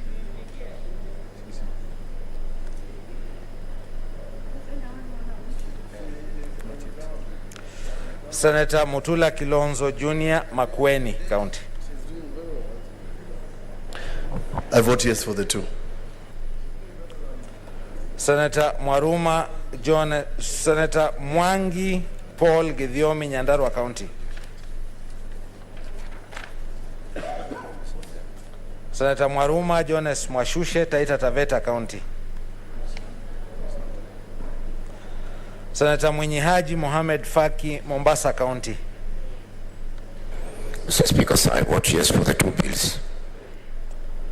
Senator Nderito John Kenywa, Laikipia County. Mr. Speaker, I vote yes for the two bills. Senator Ndwiga Peter Njero, Embu County.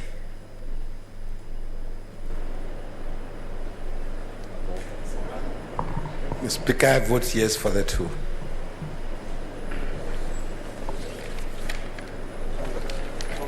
Senator Olekina Ledama, Narok County.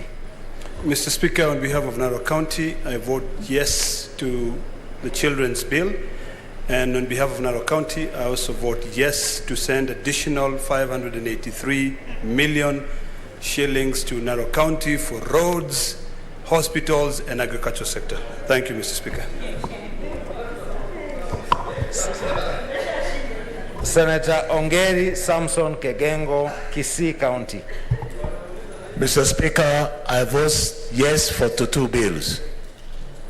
Senator Orengo James, Siaya County.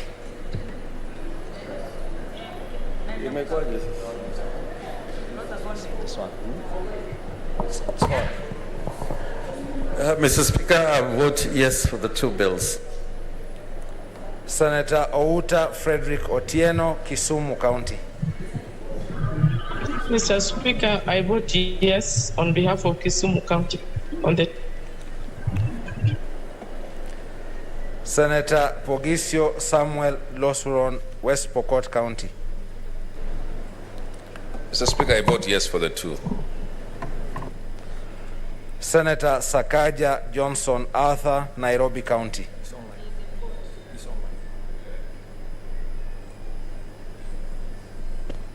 Mr. Speaker, I vote yes for the two.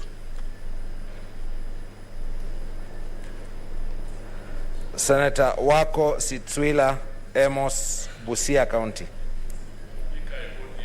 Two.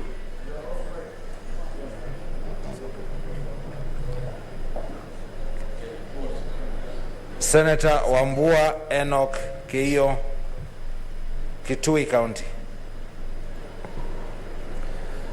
For the two bills, Mr. Speaker, Kitui votes yes. Senator Wario Golich Juma, Tana River County.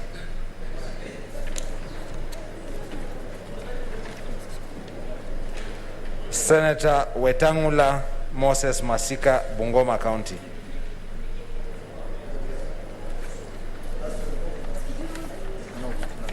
Narudia. Senator Adan Dulo Fatuma, Isiolo County.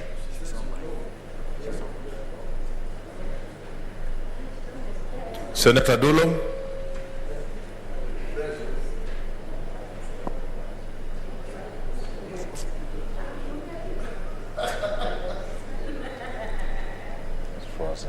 Senator Dulo.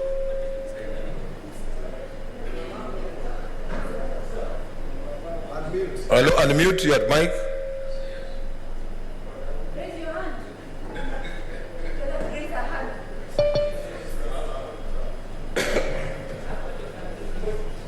Senator, yes, Dubai.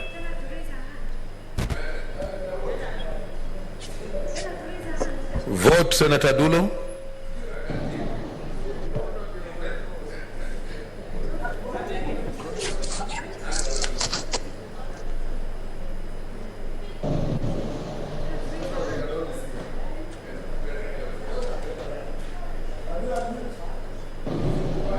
Senator Dulo, unmute. No. Senator Ali Abdullahi Ibrahim, Wajir County. Senator Boy Isa Juma, Kwale County.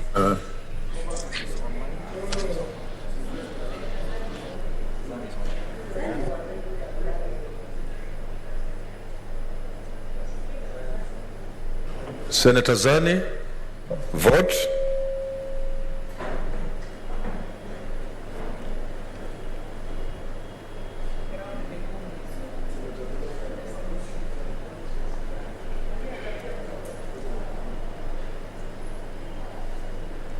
Hello.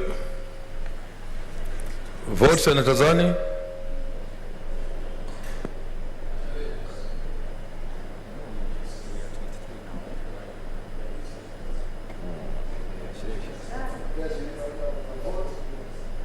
Senator Zani, vote.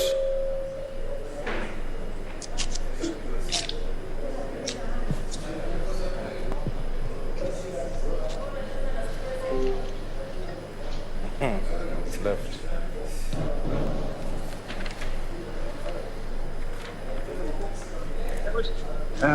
Senator Haji Abdul Mohammed, Garissa County.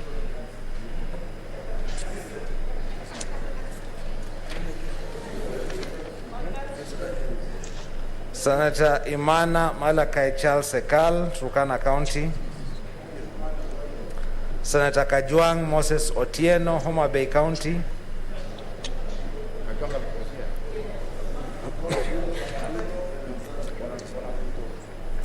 Senator Kangata Irongo, Moranga County.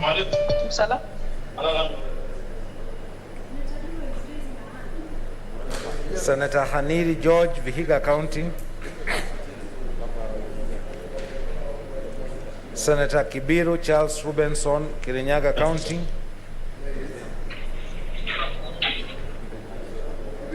Hey, landlord, are we so boring? Hello.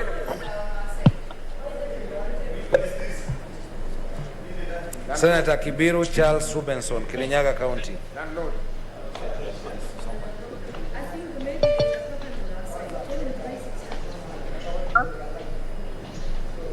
Senator Kibiru, vote.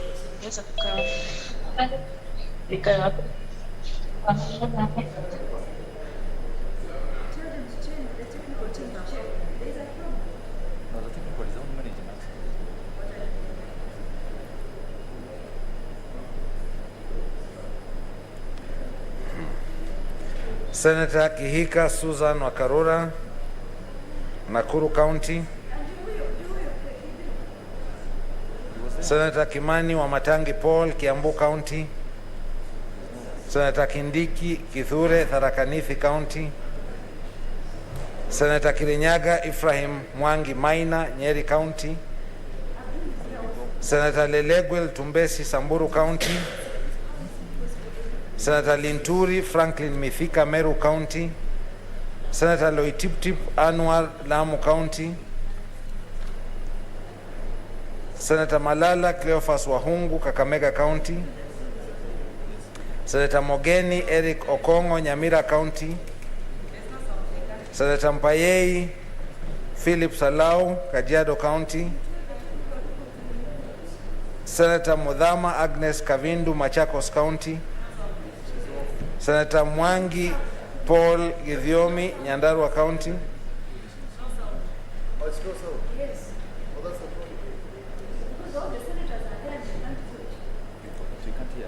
Senator Mwaruma Jones Mwashushe, Taita Taveta County.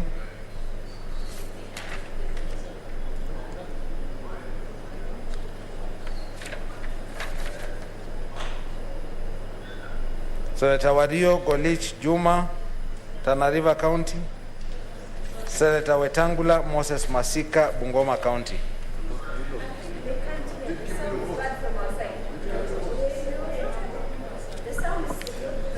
Okay, we are giving the final call.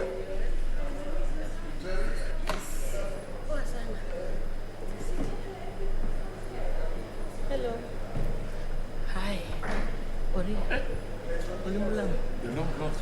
I'm found. You're risen from nowhere. How are you? Senator Adan Dulo Fatuma, Isiolo County.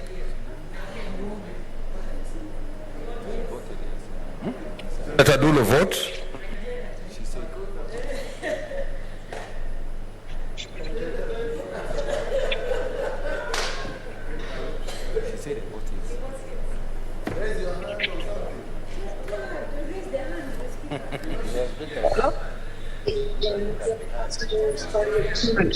Raise your hands. No, raising the hand is not part of the voting.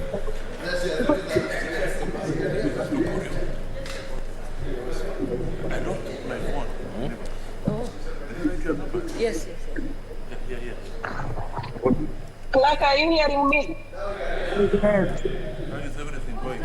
We are pushing. Those who can't be heard can carry their hand up twice. Then I will. Okay, let's go proceed.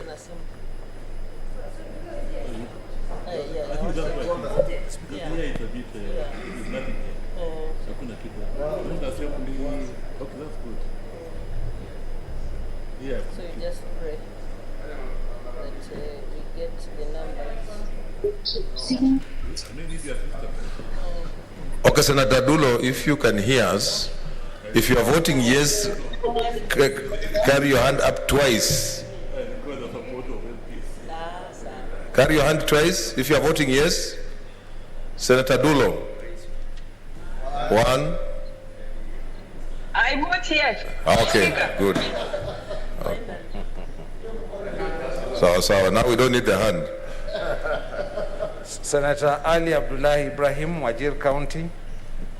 Senator Boy Isa Juma, Kwale County. Senator Zani? Yes, twice. Okay. I vote yes twice. Okay, good. Good, we can hear you. Senator Haji Abdul Mohammed, Garissa County. Mr. Speaker, sir, I vote yes. Okay.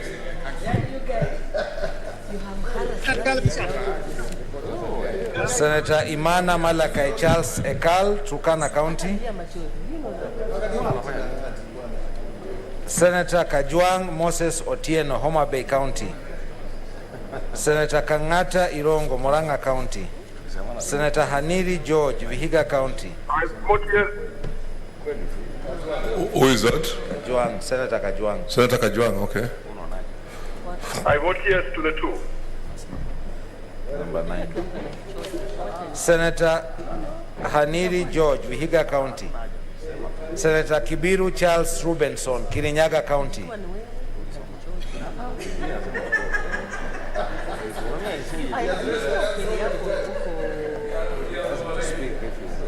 Are you able to speak? Okay. It looks like he's in a movie. Okay, 1, 2, okay. Okay. Senator Kihika Susan wa Karura, Nakuru County. Senator Kimani wa Matangi Paul, Kiambu County. Senator Kindiki Kithure, Tharaka Nithi County.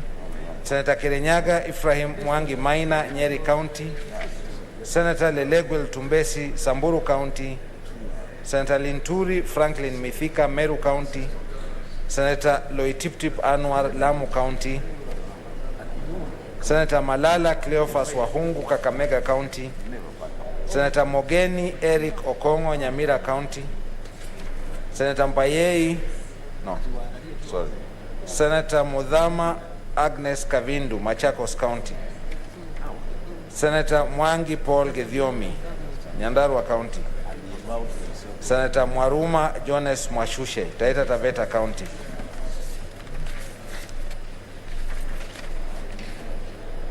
Senator Wario Golich Juma, Tana River County.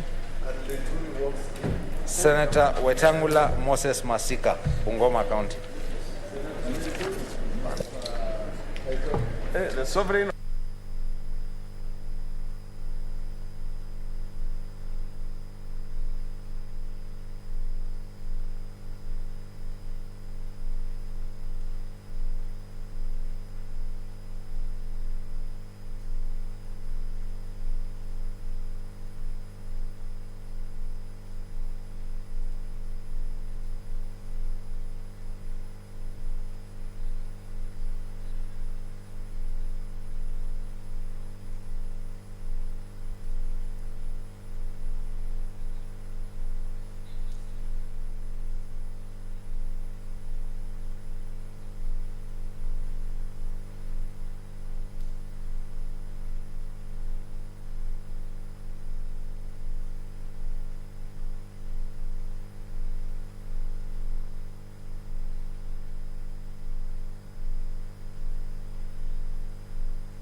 Okay, order, senators.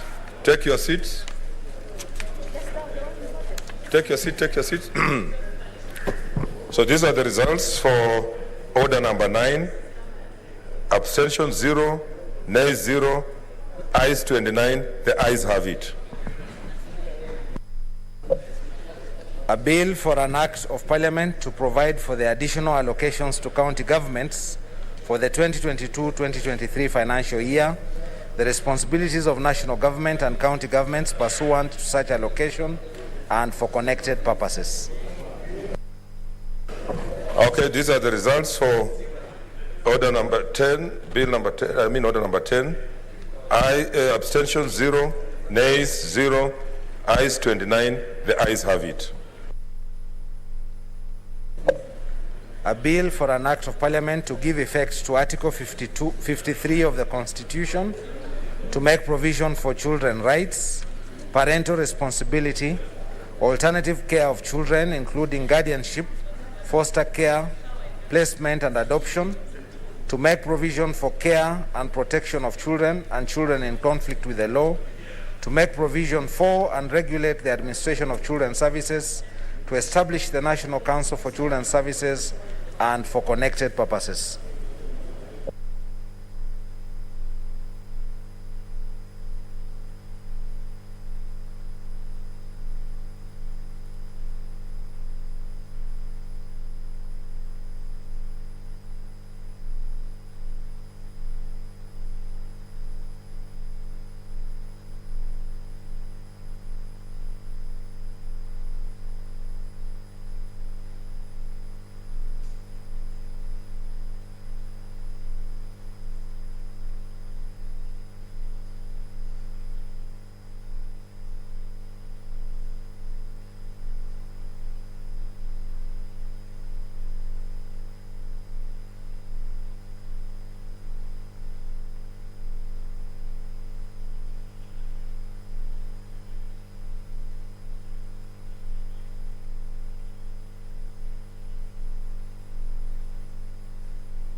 Okay.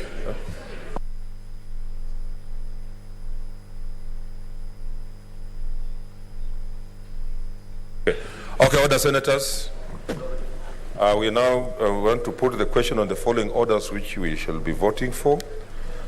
Order number 11, I put the question which is that the Senate adopts the report of the Standing Committee on Finance and Budget on the county government additional allocation cash disbursement schedule for the financial year 2021-2022 and approval of the county government's additional allocations cash disbursement schedule for financial year 2021-2022 laid on the table of the Senate on Wednesday, 8th June 2022, and that pursuant to Section 17.7 of the Public Finance Management Act and Standing Order number 183.3, the Senate approves the county government's additional allocation cash disbursement schedule for financial year 2021-2022.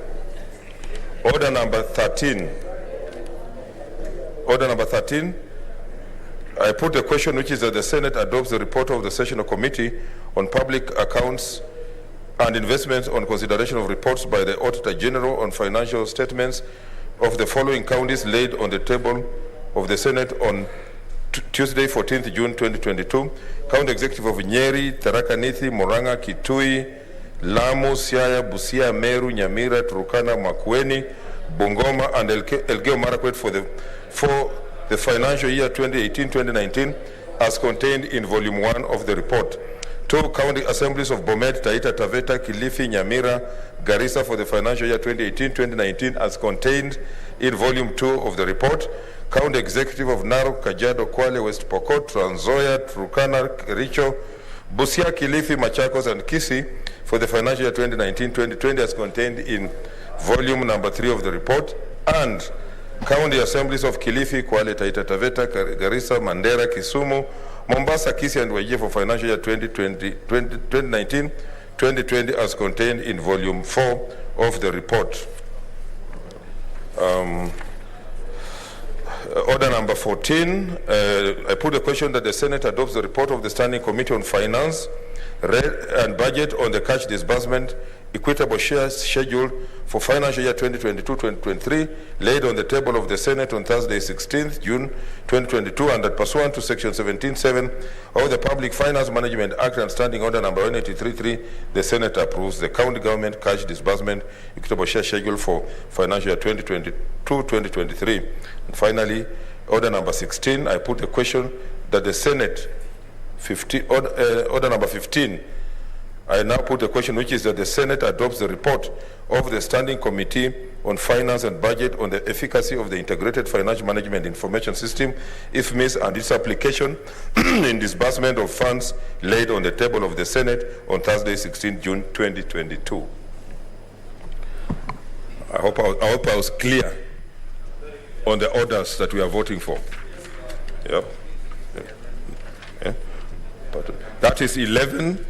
We're skipping 12, 13, 14, and 15. We are not voting for 16 and 11. Okay. How many minutes? 3 minutes? 3 minutes.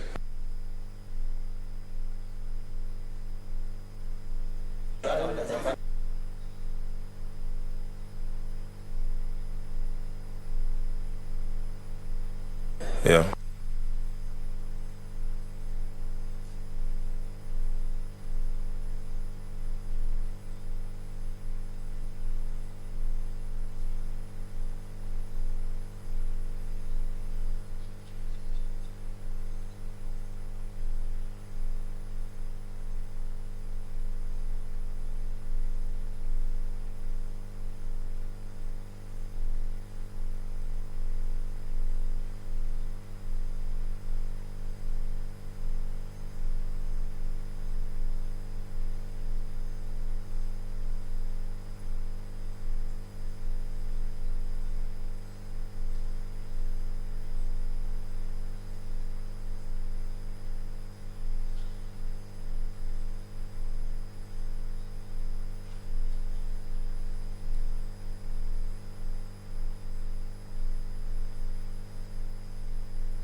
Can we have the tellers? Hapana.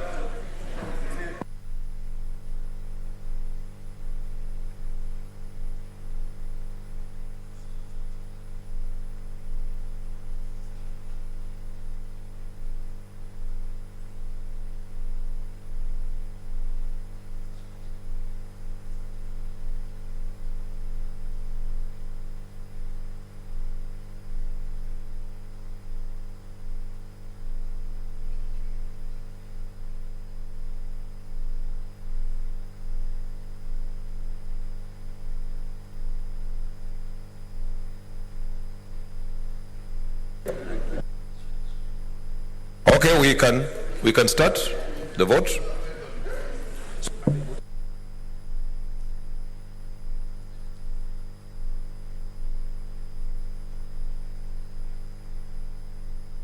Okay, we are starting the vote. We are voting on 11, 13.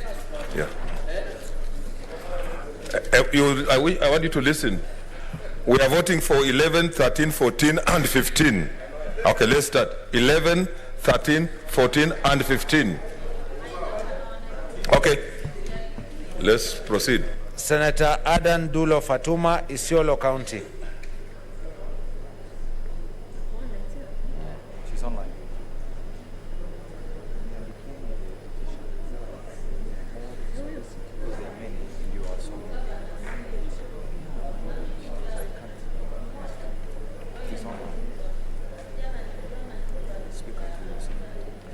Senator Adan Dulo Fatuma, Isiolo County. Senator Dulo.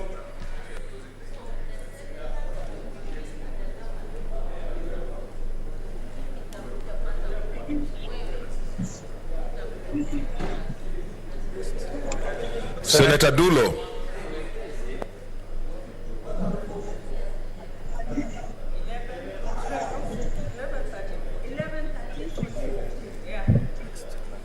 Senator Ali Abdullahi Ibrahim, Wajir County. Senator Boy Isa Juma, Kwale County. I vote yes for all. I vote yes for all. Senator Cherarke Samson Kiprotich, Nandi County. You say you are voting for 4. So you say I vote for all the 4. Senator Cherarke Samson. Senator Cherarke. Capital City of County of Wale. You are right. Yes, a minute. There is a bit of confusion. Who was that before Cherarke? Senator Zani. Okay, Senator Cherarke. Mr. Speaker, have they removed on the debt ceiling and Laikipia? Laikipia is not there. That's why I'm asking you to listen. We are voting for 11, 13, 14, and 15. The date and Laikipia are not there. Okay, thank you, Mr. Speaker. I vote yes for order number 11, number 13. I vote yes. Number 14, I vote yes. And order number 15, Mr. Speaker, sir, I vote yes. Thank you very much. Okay. That's a very long process of voting. Senator Cheriot Aaron Kipkirui, Kericho County.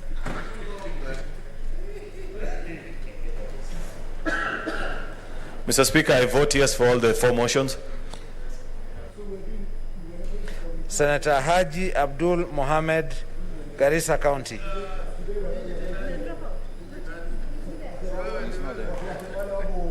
Senator Haji Abdul Mohammed, Garissa County.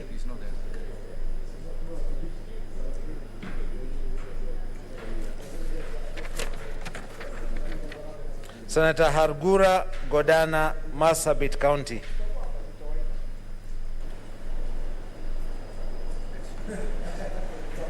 Mr. Speaker, I vote yes for the 4 motions. Senator Imana Malakai Charles Sekal, Turkana County. Senator Kajwang Moses Otieno, Homa Bay County. Mr. Speaker, I vote yes for all the listed orders. Senator Kamar Margaret Jebkoech, Uasin Gishu County. I vote yes for all the 4, Mr. Speaker. Senator Kangata Irongo, Moranga County.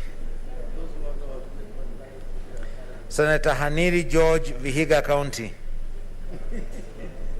Senator Kibiru Charles Rubenson, Kirinyaga County. So I raise 3 hands. 1, 2, 3, 4. Okay.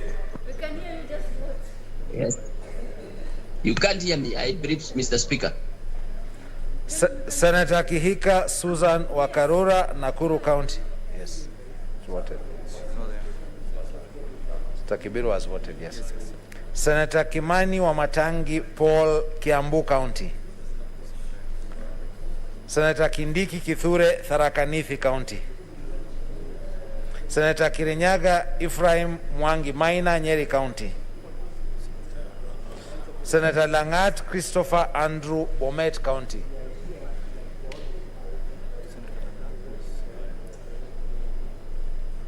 Senator Langat Christopher Andrew, Bomet County.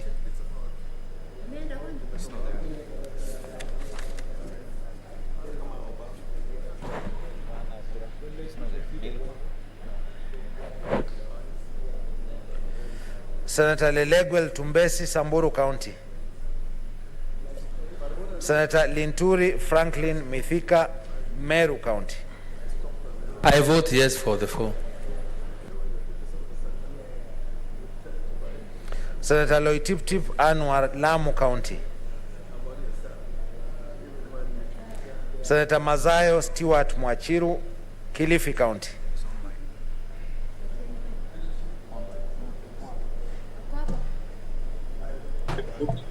I vote yes for the 4.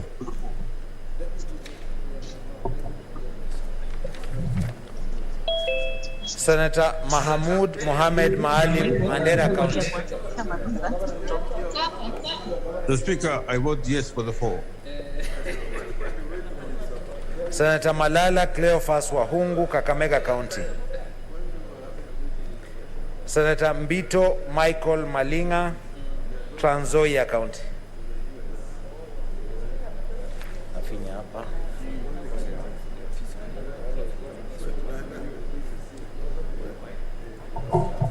Mr. Speaker, I vote yes for all the 4 motions.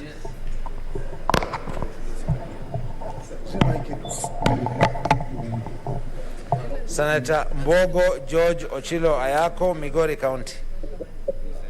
Mr. Speaker, I vote yes for all the 4 motions.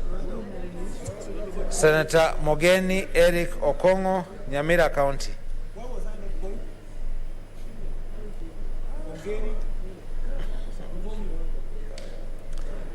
Senator Moi Gideon Kipsielei Towet, Baringo County. I vote yes for the 4.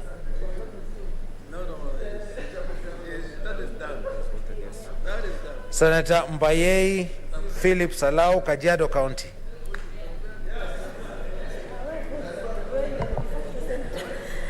I vote yes for the 4. Senator Murkomen Onesimus Kipchumba, Elgeyo Marakwet County. Mr. Speaker, I vote yes for all the 4. Senator Mudhama Agnes Kavindu, Machakos County.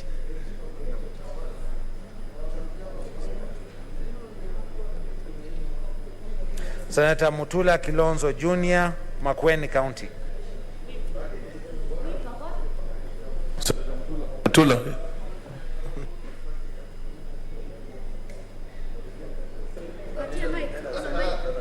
I vote yes for the 4. Thank you. Senator Mwangi Paul Gedhiomi, Nyandarua County. Senator Mwaruma Jones Mwashushe, Taita Taveta County.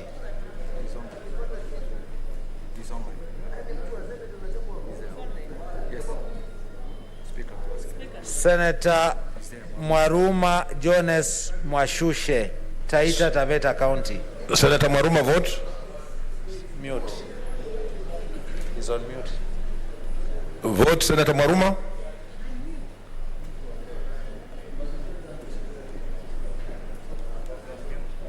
Unmute.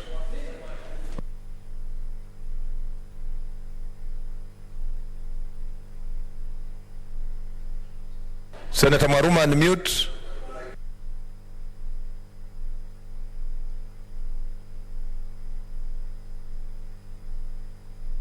Senator Mwenye Haji Mohamed Faki, Mombasa County. Mr. Speaker, sir, I vote yes for the 4 motions.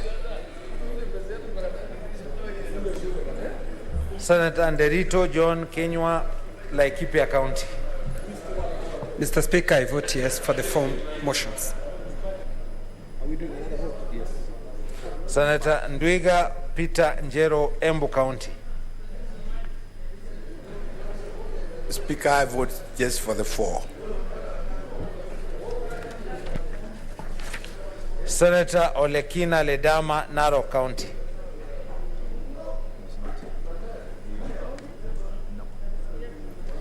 Senator Ongeri Samson Kegengo, Kisii County. Mr. Speaker, I vote yes for all the 4 bills. Senator Orengo James, Siaya County. Mr. Speaker, I vote for all the 4. Senator Outa Frederick Otieno, Kisumu County.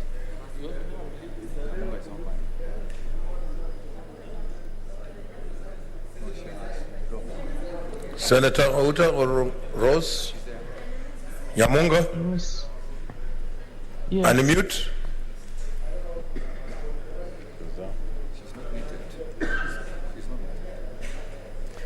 Senator Nyamunga Rose Ogendo. Yes, Senator. Senator Nyamunga.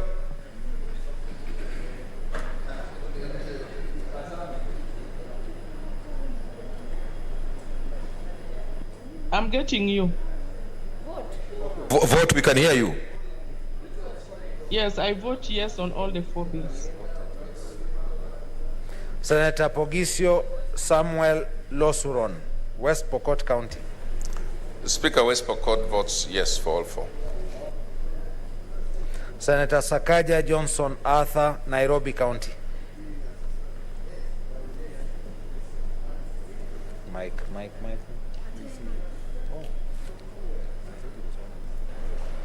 Speaker, I vote yes for all the 4. Senator Wako Sitswila Amos, Busia County. I vote yes to the 4. Senator Wambua Enoch Kio, Kitui County.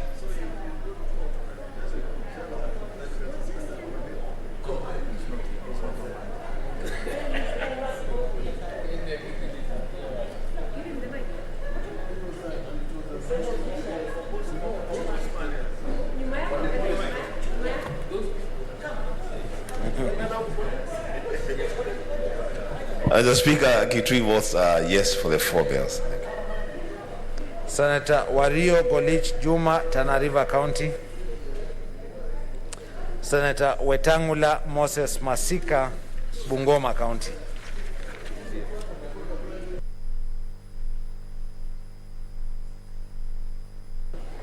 Okay, let's have the last round.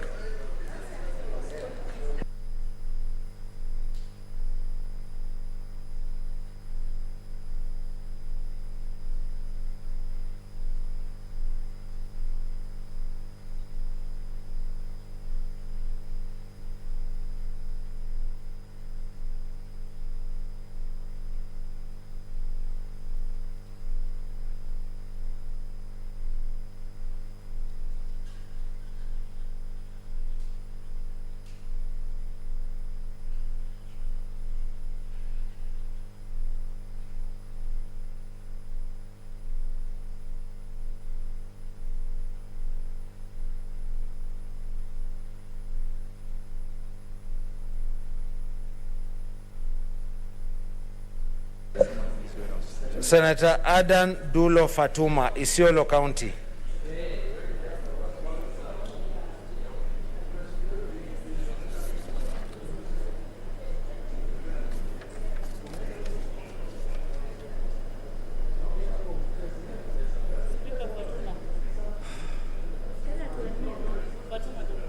Fatuma Dulo, vote.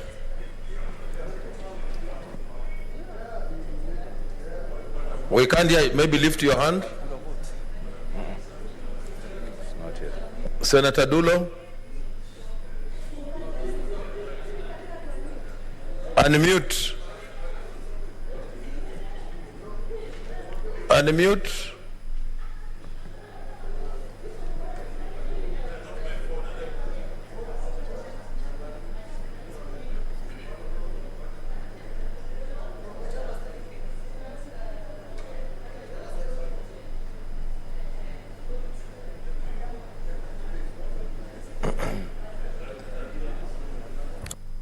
Senator Fatuma Dulo.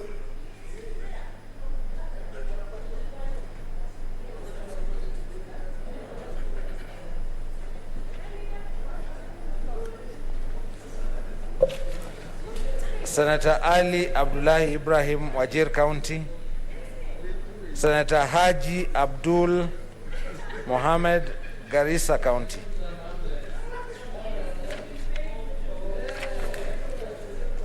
Senator Imana Malakai Charles Sekal, Turkana County.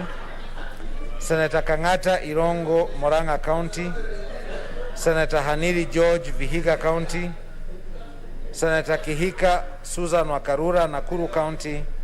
Senator Kimani Wamatangi Paul, Kiambu County. Senator Kindiki Kithure, Tharaka Nithi County. Senator Kirinyaga Ephraim Mwangi Maina, Nyeri County. Senator Langat Christopher Andrew, Bomet County. Senator Leleguel Tumbesi, Samburu County. Senator Loitiptip Anwar, Lamu County. Senator Malala Cleophas Wahungu, Kakamega County. Senator Mogeni Eric Okongo, Nyamira County. Senator Mudhama Agnes Kavindu, Machakos County. Senator Mwangi Paul Githiomi, Nyandarua County. Senator Mwaruma Jones Mwashushe, Taita Taveta County.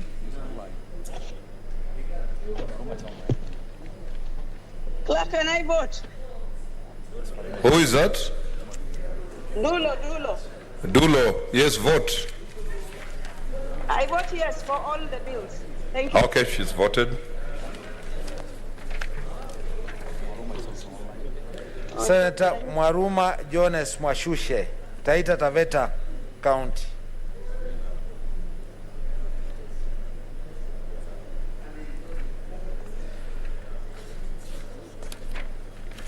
Senator Olekina Ledama, Narok County.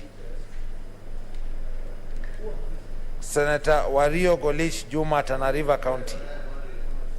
Senator Wetangula Moses Masika, Bungoma County.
Okay, order. Senators, I'm on my feet.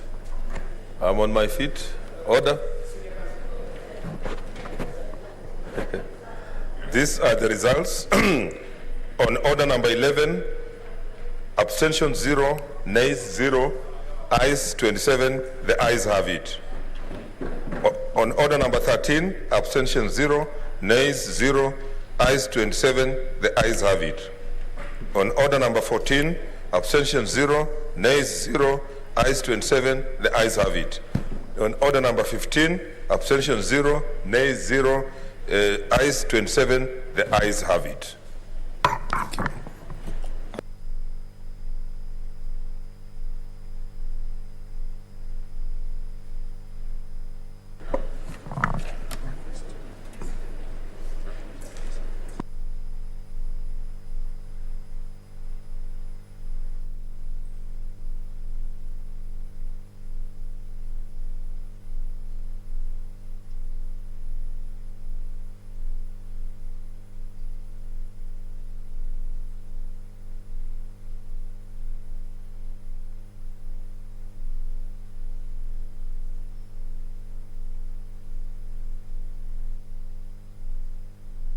Okay, Senator Mbito, you can table your...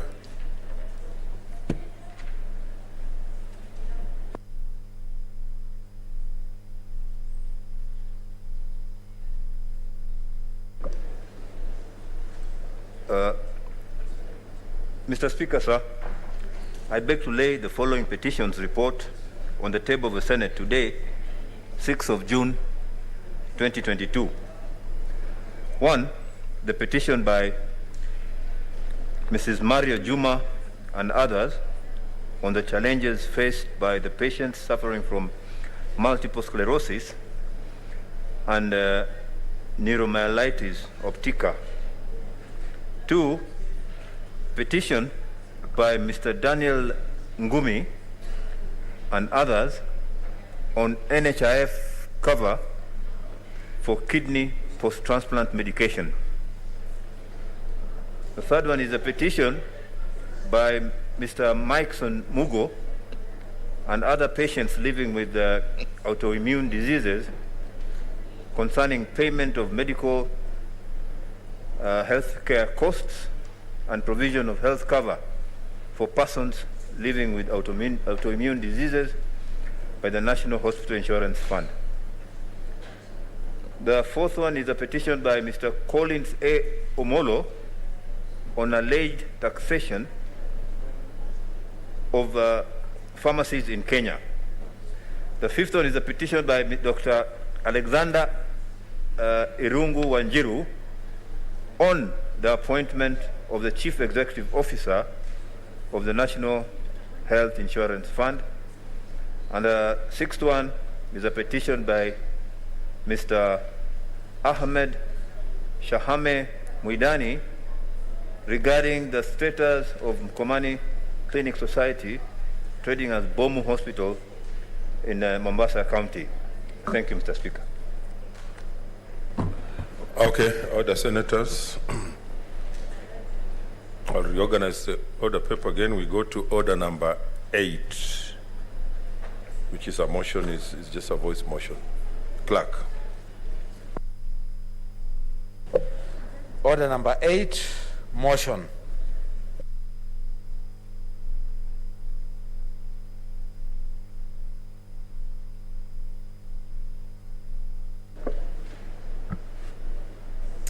Thank you, Mr. Speaker.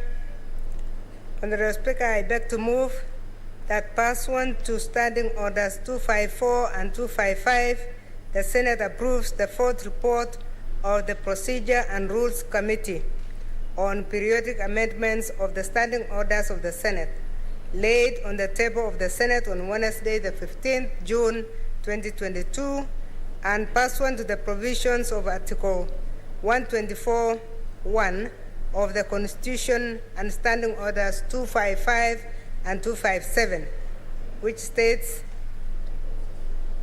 1, resolves to amend its standing orders as contained in Appendix 1 to the report, and 2, orders that the amendments to the standing orders as contained in Appendix 1 to the report come into effect at the commencement of the 13th Parliament. Honorable Speaker, Standing Order 252 requires that a periodic review of the standing orders be carried out at least once in every term of Parliament, a function that is performed by the Procedure and Rules Committee, which is expected to make a report to the Senate recommending the standing orders, if any, to be amended. During the 12th Parliament, the standing orders have been amended pursuant to Standing Orders 252 and 254 of the Senate Standing Orders as follows.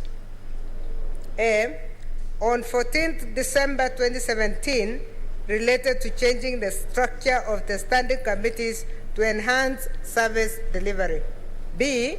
On the 9th of August 2018, we revised the manner of processing statements, among others, and giving committees discretion in dealing with statements, besides defining the scope of statements, ensuring referral to committees, and making committees more accountable through periodic or quarterly reports.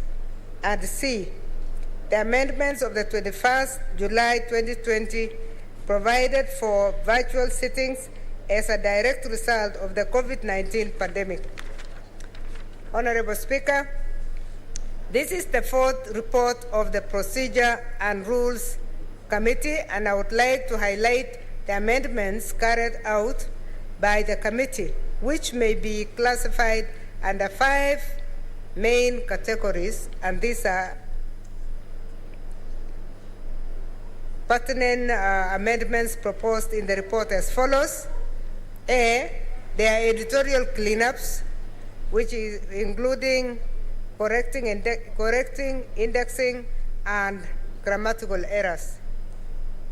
2, amendments relating to the structure of the standing orders, such as rearrangement of parts, merging, splitting, editing, and renaming of the various provisions, and so on, in order to give the standing orders a better flow and clarity. The third one is codification of existing procedures and practice in the Senate. For example, vacating of office of the Speaker, the Deputy Speaker, and the statements hour. 4, aligning provisions of the standing orders with the Constitution and relevant statutes. For instance, on the procedure for consideration of statutory instruments. And number 5 is the substantive amendments relating to the procedure for consideration and disposal of business before the Senate.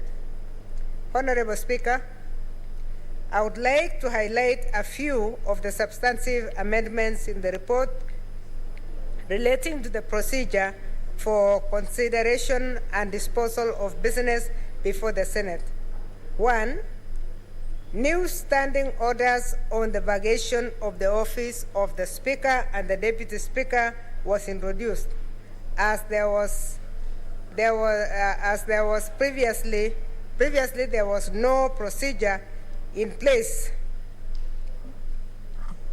Number 2 is the introduction of the temporary suspension of a sitting to discuss a specific matter.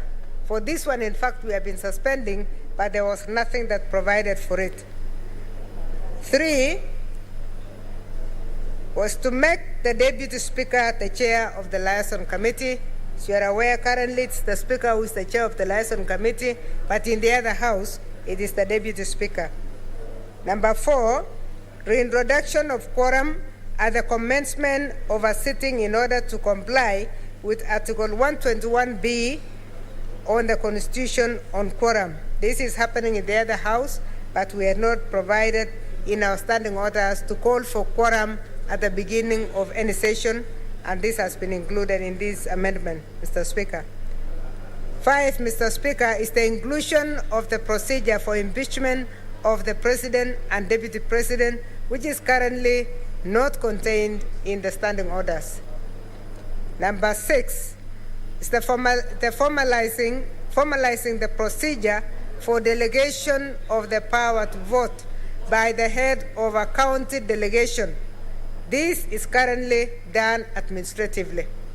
So it is being provided for in the amendments so that we have a formal way of a formal procedure of delegation.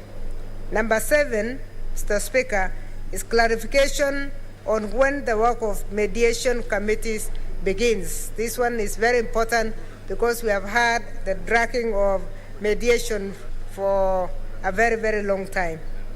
Mr. Speaker, number 8 is the standing committees to consider the budget policy statements aligned to their respective mandates and other recommendations to the Finance Committee and the timelines in which to do so. Number 9 is a very important one that members should also take note of, and that is the splitting of the County Public Accounts and Investment Committee into two. Currently, CPAIC, the current one that we call CPAIC, has been split, and we'll have a committee called the County Public Accounts Committee, and the second one will be the County Public Accounts Special Funds and Investment Committee. Effectively, this will remove the mandate of the oversight of the county investment agencies from the County Public Accounts Committee and, in effect, creating a standalone committee for oversight county investment agencies in order to scrutinize audit accounts of such entities tabled in the Senate in order to enhance the oversight role of the Senate. New, very nice introduction, Mr. Speaker. Number 10 is the sessional committees to become select committees with a term of 3 sessions. So that's another big change that members should note. Honorable Speaker, following the comprehensive review of the standing orders and having considered the proposals received from senators and members of the public, the Procedure and Rules Committee now presents the proposed amendments as set out in this report for approval by the Senate, and that the amended standing orders take effect at the commencement of the 13th Parliament. I would like to record, Mr. Speaker, my appreciation to the members of the Procedure and Rules Committee for the excellent job done in carrying out a review exercise. I also wish to thank the Office of the Clerk for the support we received throughout the exercise. Honorable Speaker, I beg to move and ask Senator Faria to second.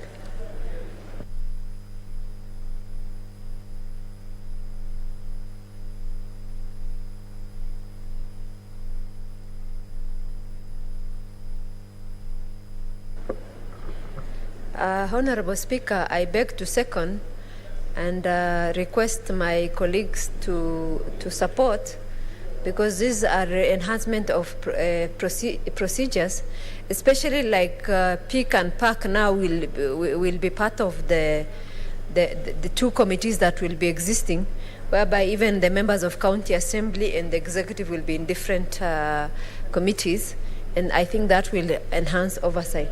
Mr. Speaker, I beg to second. Okay, honorable senators, I propose the question, which is that pursuant to standing orders number 254 and 255, the Senate approves the 4th report of the Procedure and Rules Committee on periodic amendments to the standing orders of Senate, laid on the table of the Senate on Wednesday, 15th June 2022, and pursuant to the provisions of Articles 124(1) of the Constitution and Standing Orders 255 and 257(1) resolves to amend its standing orders as contained in Appendix 1 to the report, and 2 orders that the amendments to the standing orders as contained in Appendix 1 to the report come into effect at the commencement of the 13th Parliament. I can see one interest. Senator Chariot. Mr. Speaker, I just have one quick comment, and it's a matter of procedure. Not really procedure as in the motion is wrongly before the House, but in terms of the neatness of the exercise that you're undertaking. And the thing that bogs my mind is this really the right time to consider changes to the standing order? We've been here for the 5 years that we've been here. We've learned there are things that we've agreed with and those that we felt that maybe we could have done them better. I thought ideally, Mr. Speaker, and this is part of the things that we need to consider, is that this committee will go ahead and produce a report for us, but then leave it to the wisdom of the next House to come and debate it extensively. You can see the rush in which we want to conclude this business. Yet this is a very important exercise, Mr. Speaker. This goes into the heart of our operations as a House next term for those that are seeking the people's mandate to come and represent them here. So, and it's good because the table office is here, led by a very able clerk. Perhaps in the next time's consideration, whether we will to perhaps guide the House on whether this is the appropriate time to consider changes to committees, how they operate, the rules and procedures of the House, where there is very little interest. Perhaps more than half of this House have considered to move their careers in a different path. Wouldn't it be better if we left it to the new House at the beginning of their term, so that those who are new can give their input? You know, sometimes, as I say, new brooms sweep cleaner. And also leave it to the recollective wisdom of those who would have been here and say, oh, the reason why we want to do it this way is because in the last two sessions this is what happened and we thought this is a learning experience. I say that, Mr. Speaker, especially because of my consideration of how CPIC is run.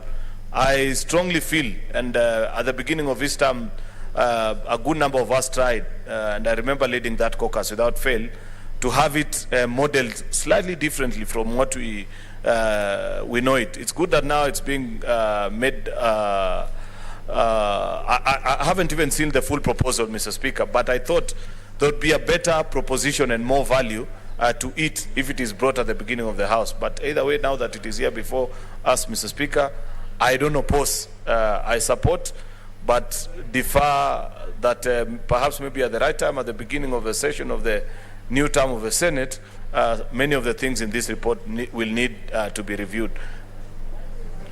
I can see Senator Kamar. Maybe you can say what you want to say before I say something.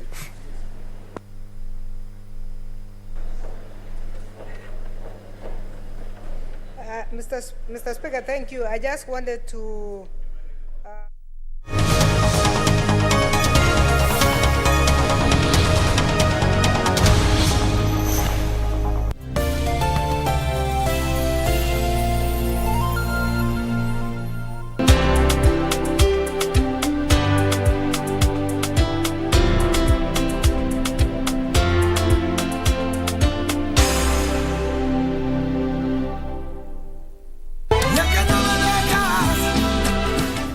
You are so smart, Odette.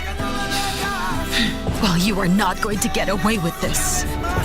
Actually, I just came here to leave my things. Oh, well, that's not a problem. I'll cancel the reservation so I can go with you. No, I can't take you with me. I'm sorry. Mr. and Mrs. Paulina Morat and Camilo Fonseca. He's officially their child and his name is now Mauricio Fonseca Morat. He's mine, and I've gone through a lot just for him. So you are not going to spoil any of my plans. So I want you to stay away from him. Deceive me! You fooled me! Hey, it was because you wanted